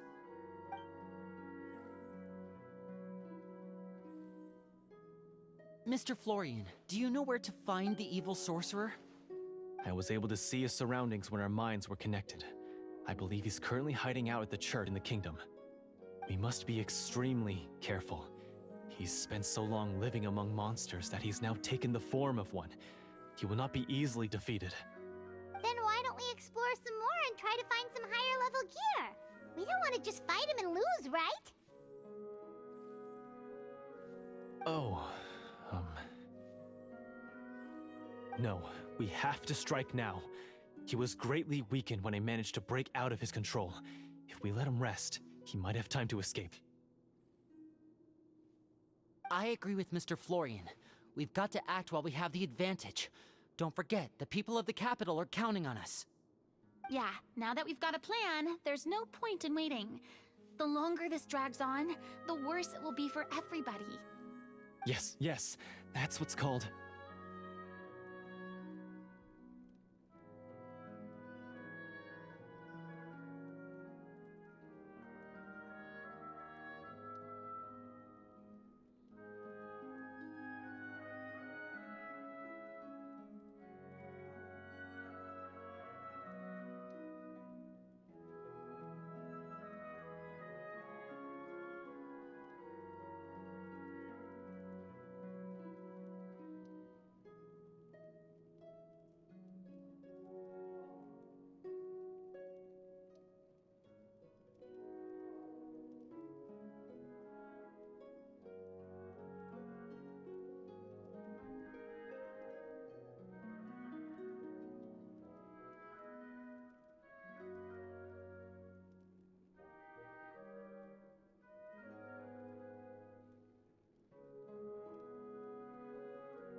Yes, that's exactly right. All right. Mr. Florian? Of course. He had to set up so... Finally, you decide as you walk away.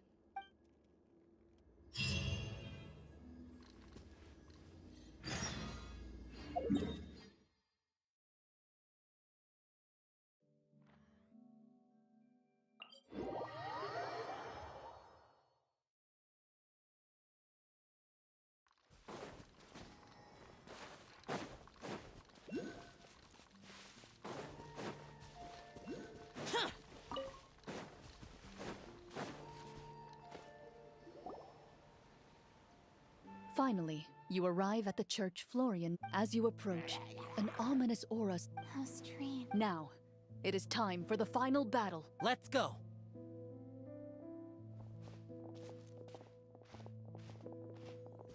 Florian, wait. What's wrong? I think you should... I don't think... That's exactly what... Yes. That's too risky. If things get out of hand, I might have to kill you. Do you understand how dangerous this is? I understand, but if I do this, you'll have a clear and visible target. The Devorator will have a hard time passing up a chance to enter a body it knows how to control. You won't have to worry about any of your friends being taken over. You're not like me, Miss Clorand. You're a just and powerful Marechaussee hunter. The monster broke free due to my error. It's only right that I shoulder... This is... Consider it a duel to... I understand. Then, as a champion duelist, I hereby accept your request for a duel, and extend to you my most sincere regards. The battle is now upon us. Let the Devorator once again tremble under the...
Yahoo! Yeah.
This foe is not invincible.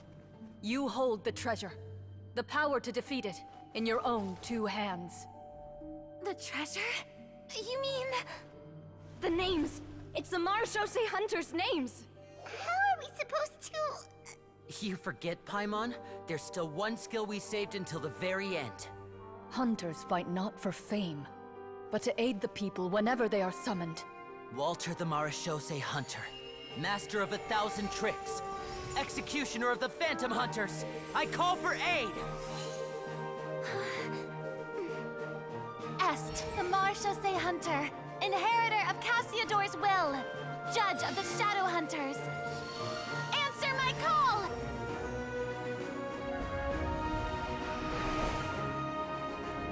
Petronia, protector of justice and order. The hunter I respect the most. Thank you for saving my friend, the best one I'll ever know. Please, lend us your strength!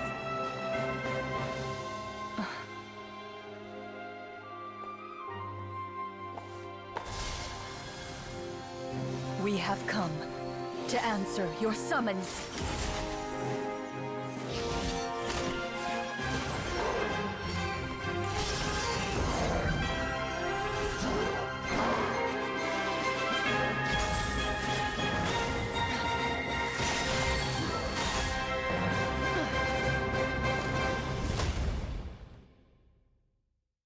And so, the monsters were eradicated, and the sorcerer was defeated.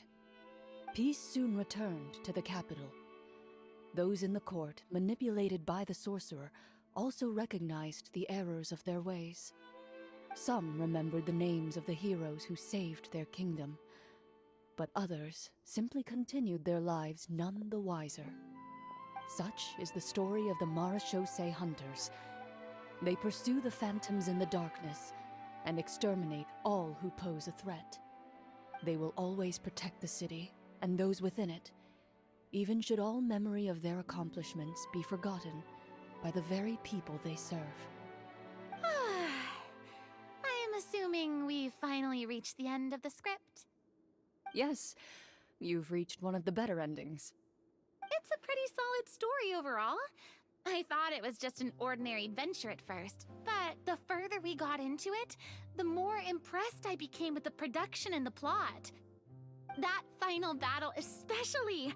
All the effects were super realistic. Oh, right. Yeah, totally.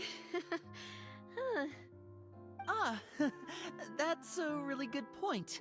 I never expected the weapons we picked up from that vault would have that kind of effect. Yeah, mine nearly scared the daylights out of me when it started glowing. I took a good look at it after we got out, but I don't think it ever lit up again. Oh, we should probably give these props back, right? I'll just leave mine here. Did you have a good time? Of course! Let me know if another script like this comes around. Sure, no problem. Then I'll head back for now. I think I need some time to fully digest everything that just happened. Once Mr. Florian is awake, please pass on my regards to him. He must be extremely exhausted to have passed out cold like that. You're right. He's had a lot to deal with. Well, see you all some other time. Toodaloo!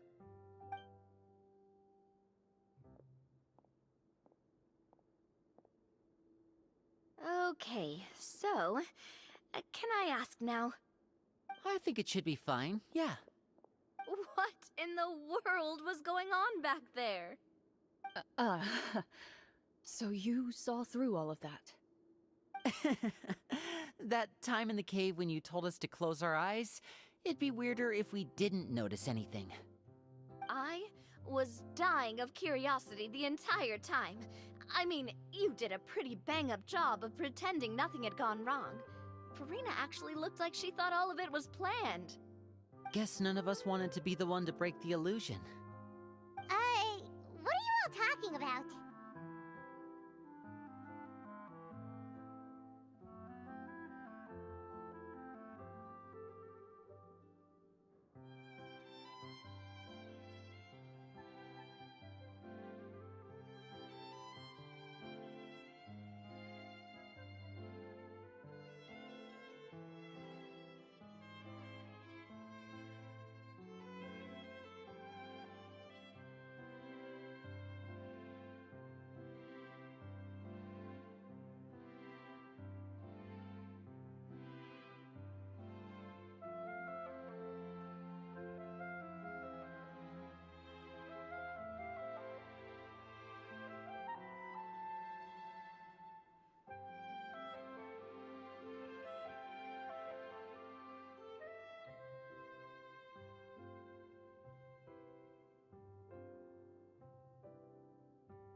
wait. Don't tell me you never... Ugh, this is all my fault. It's not too late to cover your ears. Here, partner, I'll do it for you.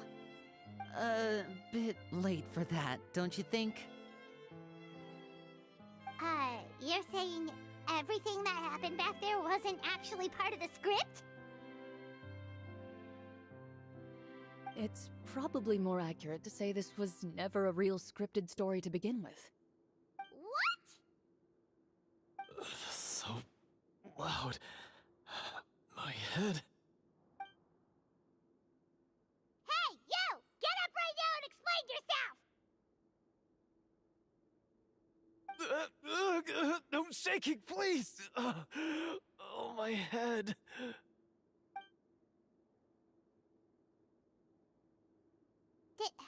Did Paimon just hear that right? You guys made up that whole last part on the spot? It's not nice to lie to people, but Paimon's gotta admit, that was a really good story, Florian. Oh, and nice improvisation, Clorian! Yeah, it was like watching a magician improvise a spectacular magic trick after forgetting an important prop. If Paimon knew something was wrong with that vault, she would have floated straight in the opposite direction!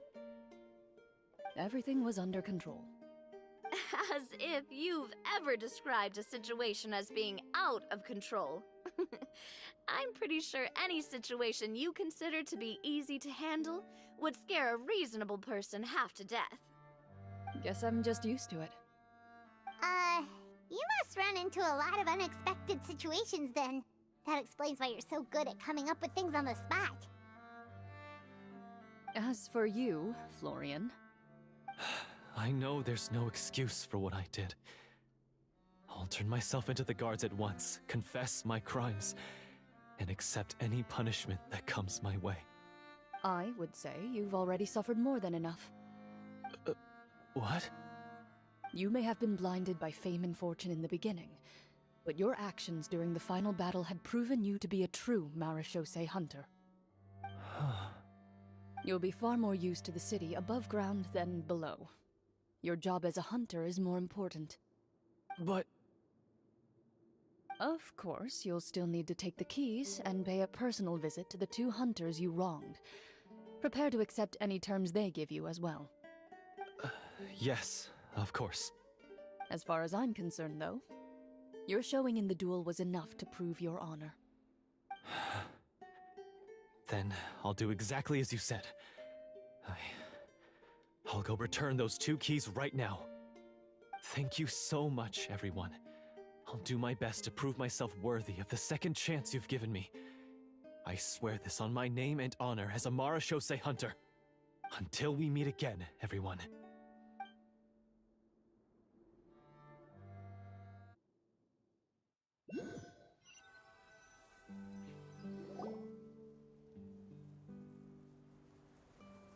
Speaking of Marechaussee hunters, what should we do about the treasure in that cave? Leave it be. Are you sure? We could show it to people, make it so that the hunters are remembered. Don't you want that? No. Every name on that tablet made the same choice. All hunters know what the path entails. I am no exception. My identity as a Marechaussee hunter is not something I need people to remember. I wish only to be recognized as a champion duelist. Nothing more. That's certainly very different from the path of a magician. Still, I admire your decision. Wait! Paimon just remembered something. If there were no special effects involved, why did our weapons begin to glow during the battle? That's because the Marechaussee hunters of ages past would often imbue their weapons with special enchantments to suppress the monsters. Whenever a monster was nearby, their weapons would start to glow. Oh, so that's why they had an effect on that guy near the end. I really thought the summons were doing all the work. Well, I'm sure the summons were a part of it too. Oh? How so? This particular devorator probably hailed from the same era as the hunters we saw in the room. The names you recited all belonged to the bravest hunters. Countless monsters fell to their blades. That's likely why the Devorator visibly reacted when you said them out loud. So the names held the power all along! Navia. Everything you said during your summon. Huh? Oh, I meant what I said. I mean, it was true to my character, so yeah, I'm glad you heard it.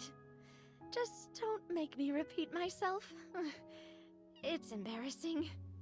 I really appreciated those words. All right. Don't get all sentimental on me. Anyway, let's not talk about that anymore. I'm going to go on ahead. Don't fall too far behind now. She ran off! I should probably head back as well. This story was truly incredible. I might have to spend the whole night telling my siblings all about it. Goodbye.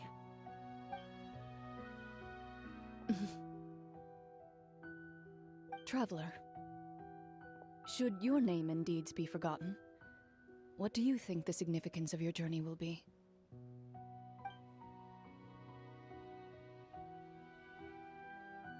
I suppose the significance would be the journey itself and the world we helped create. There's still value in the time I shared with everyone here, in the things we were able to accomplish, even if no one remembers them. A great answer. I'll remember it.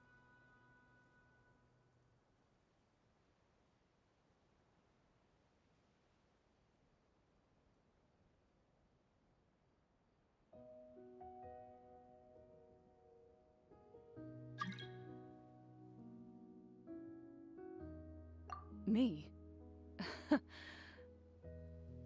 The Marachose Hunter says nothing in response to that question. Perhaps her answer lies in her silence. An unspoken vow left to echo through the night. The path she walks needs no explanation.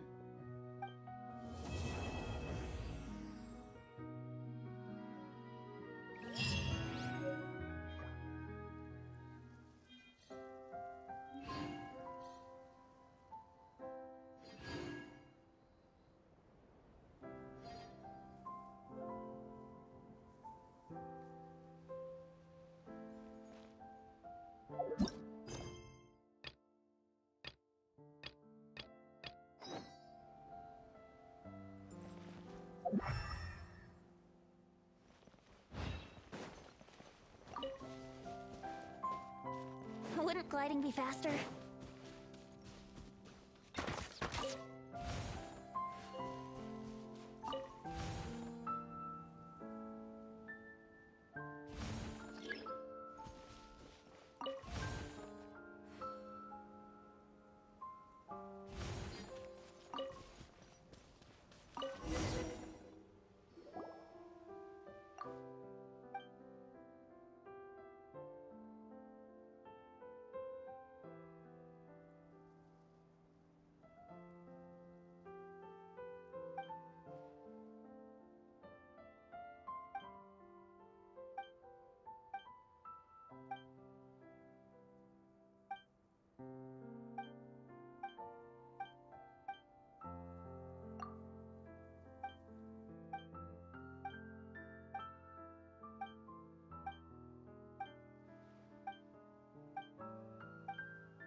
Sure, I'll play.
어머, 마침 잘 됐네. 안 그래도 당신을 찾고 있었거든.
실수하지 말자.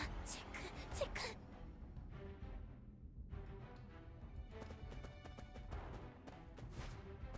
저기다.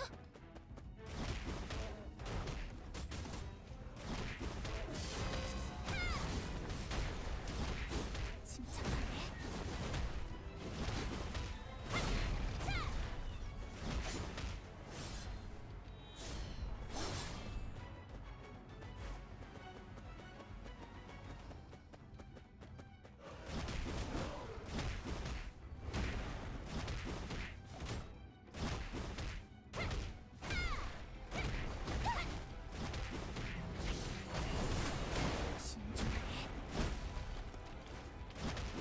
나오세요.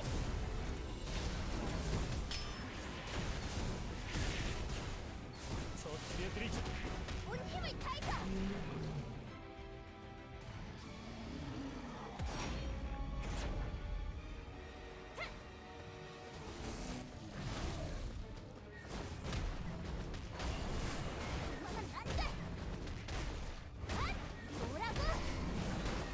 나오세요.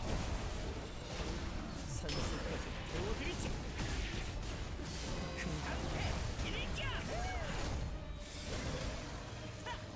내 차례야. 안돼. 소룡의 힘으로.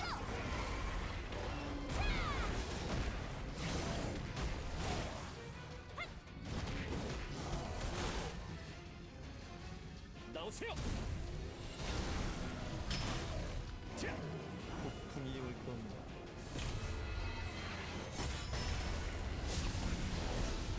내 차례야. 가지지 않아.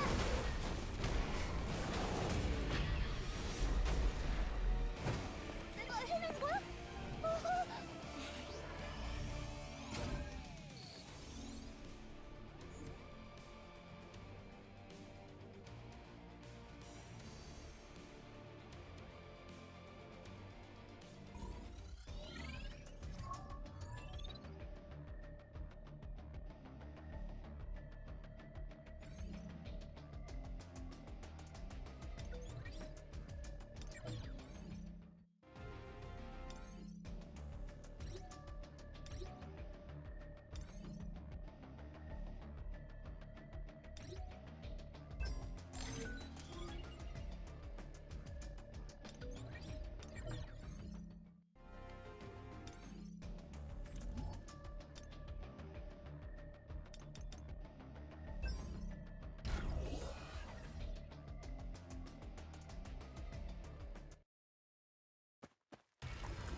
바톤 터치! 전부 부숴줄게.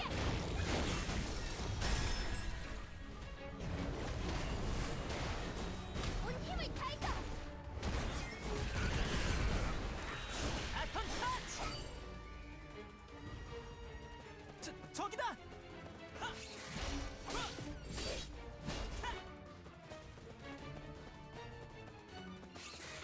해피 성공!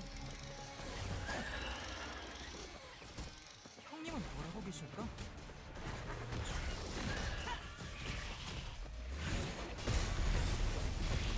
저 녀석 움직임이 수상합니다! 뭐라고? 가지지 않아. 온 힘을 다해서. 나오세요.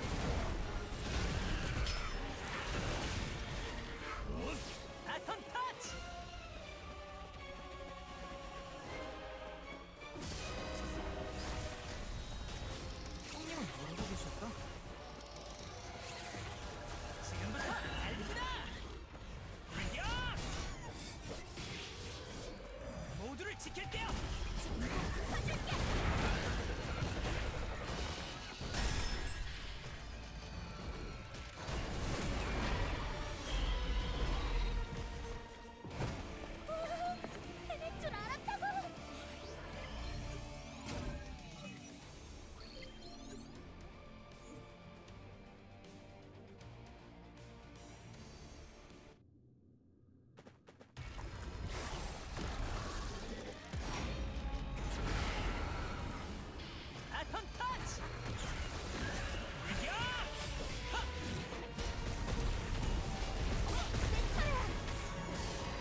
바톤 터치!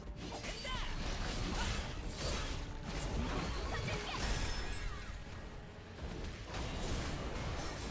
온 힘을 다해서! 바톤 터치! 저기다! 타! 별일 없겠지? 아슬아슬했어요! 앞으로! 부숴줄게! 가지지 않아!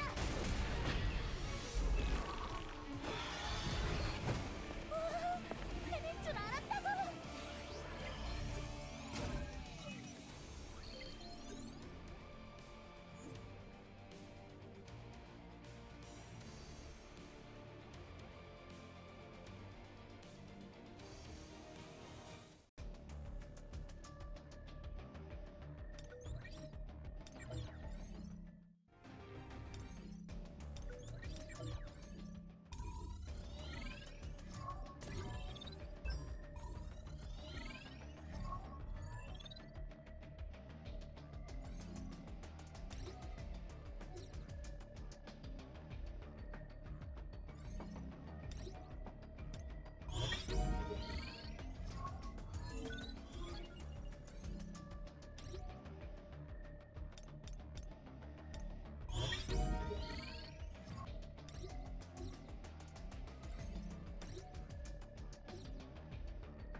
상상 이상으로 본주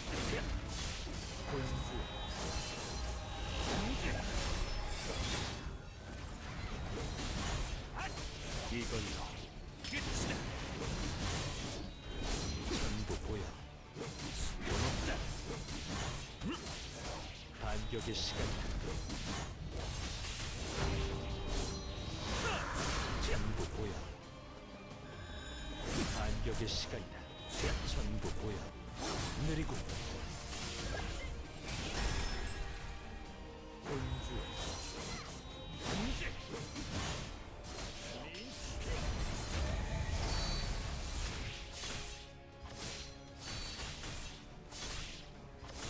반격의 시간이다. 소용없다.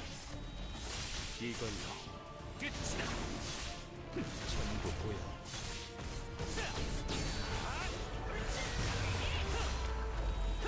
피할 수 없어.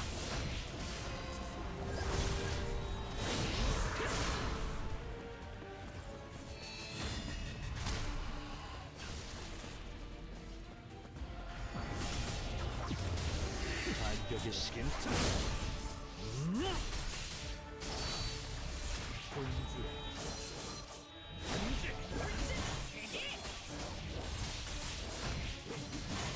이건 갈라져.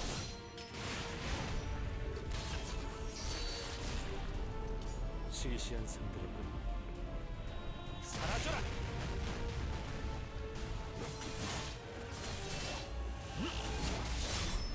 전부 보여. 느리고 본주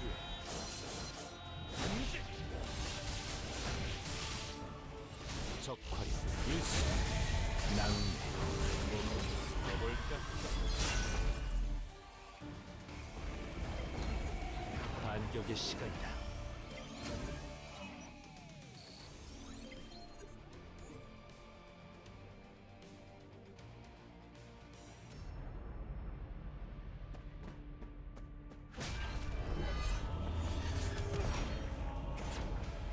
저건 내 거다. 전부 보여. 소용없다.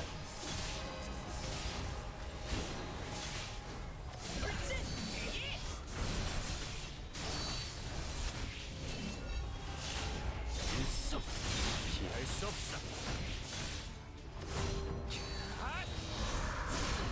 반격의 틈 본주 문제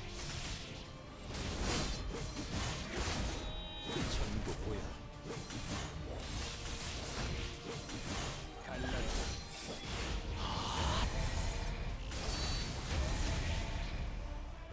이걸로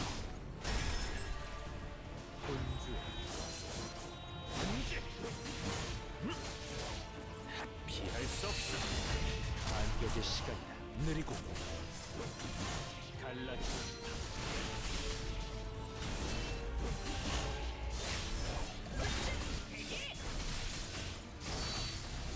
본주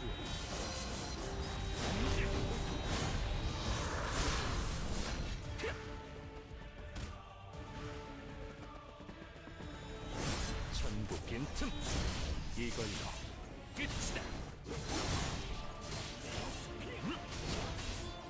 갈라져 본주 적화리 일시 낭매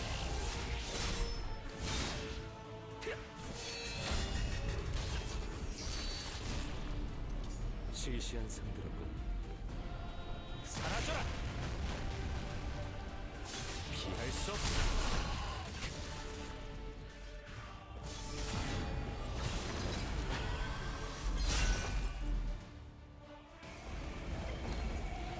일어나라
꽤 수준이 높은 적이다 이걸로 끝이다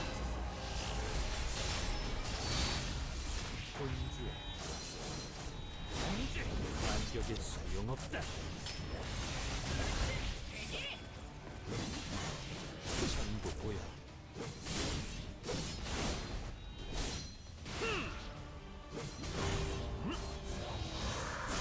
반격의 시간 느리고 본주 문제 적화리 일시 낭매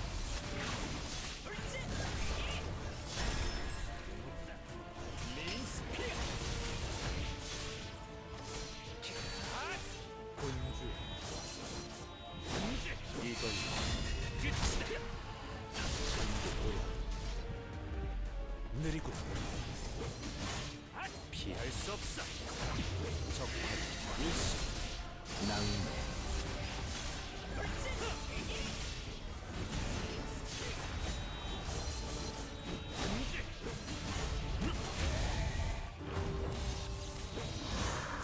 반격에 소용없다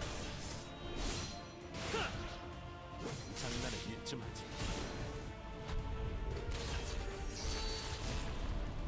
시시한 상대로는 사라져라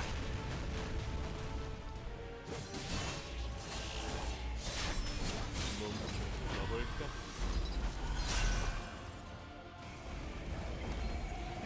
반격의 시간이다.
가볼까? 몸 좀 풀어볼까? 이걸로 끝이다.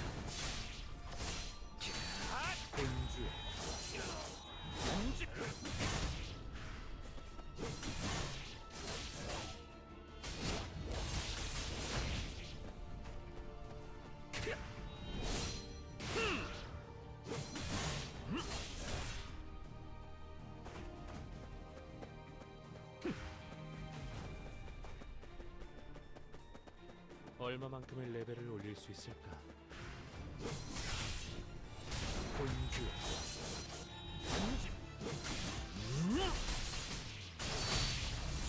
피할 수 없어.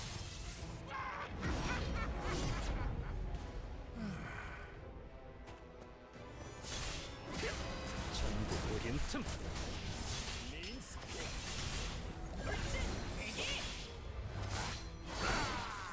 일성.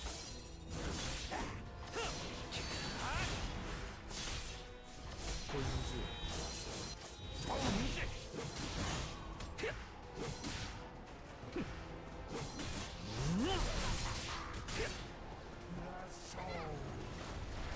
이걸로 끝이다.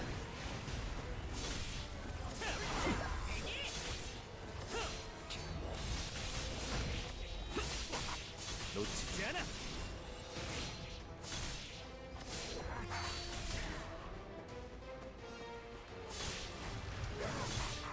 일성 본주 공제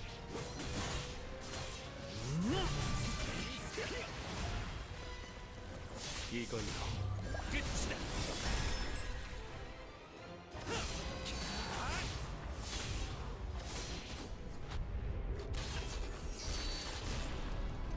시시한 상대로군. 사라져라. 일성 피할 수 없어. 찢어져라. 본주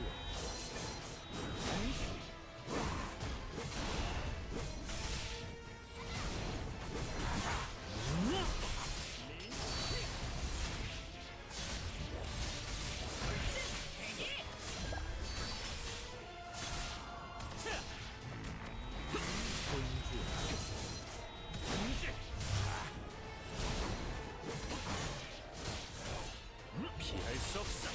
갈라져.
You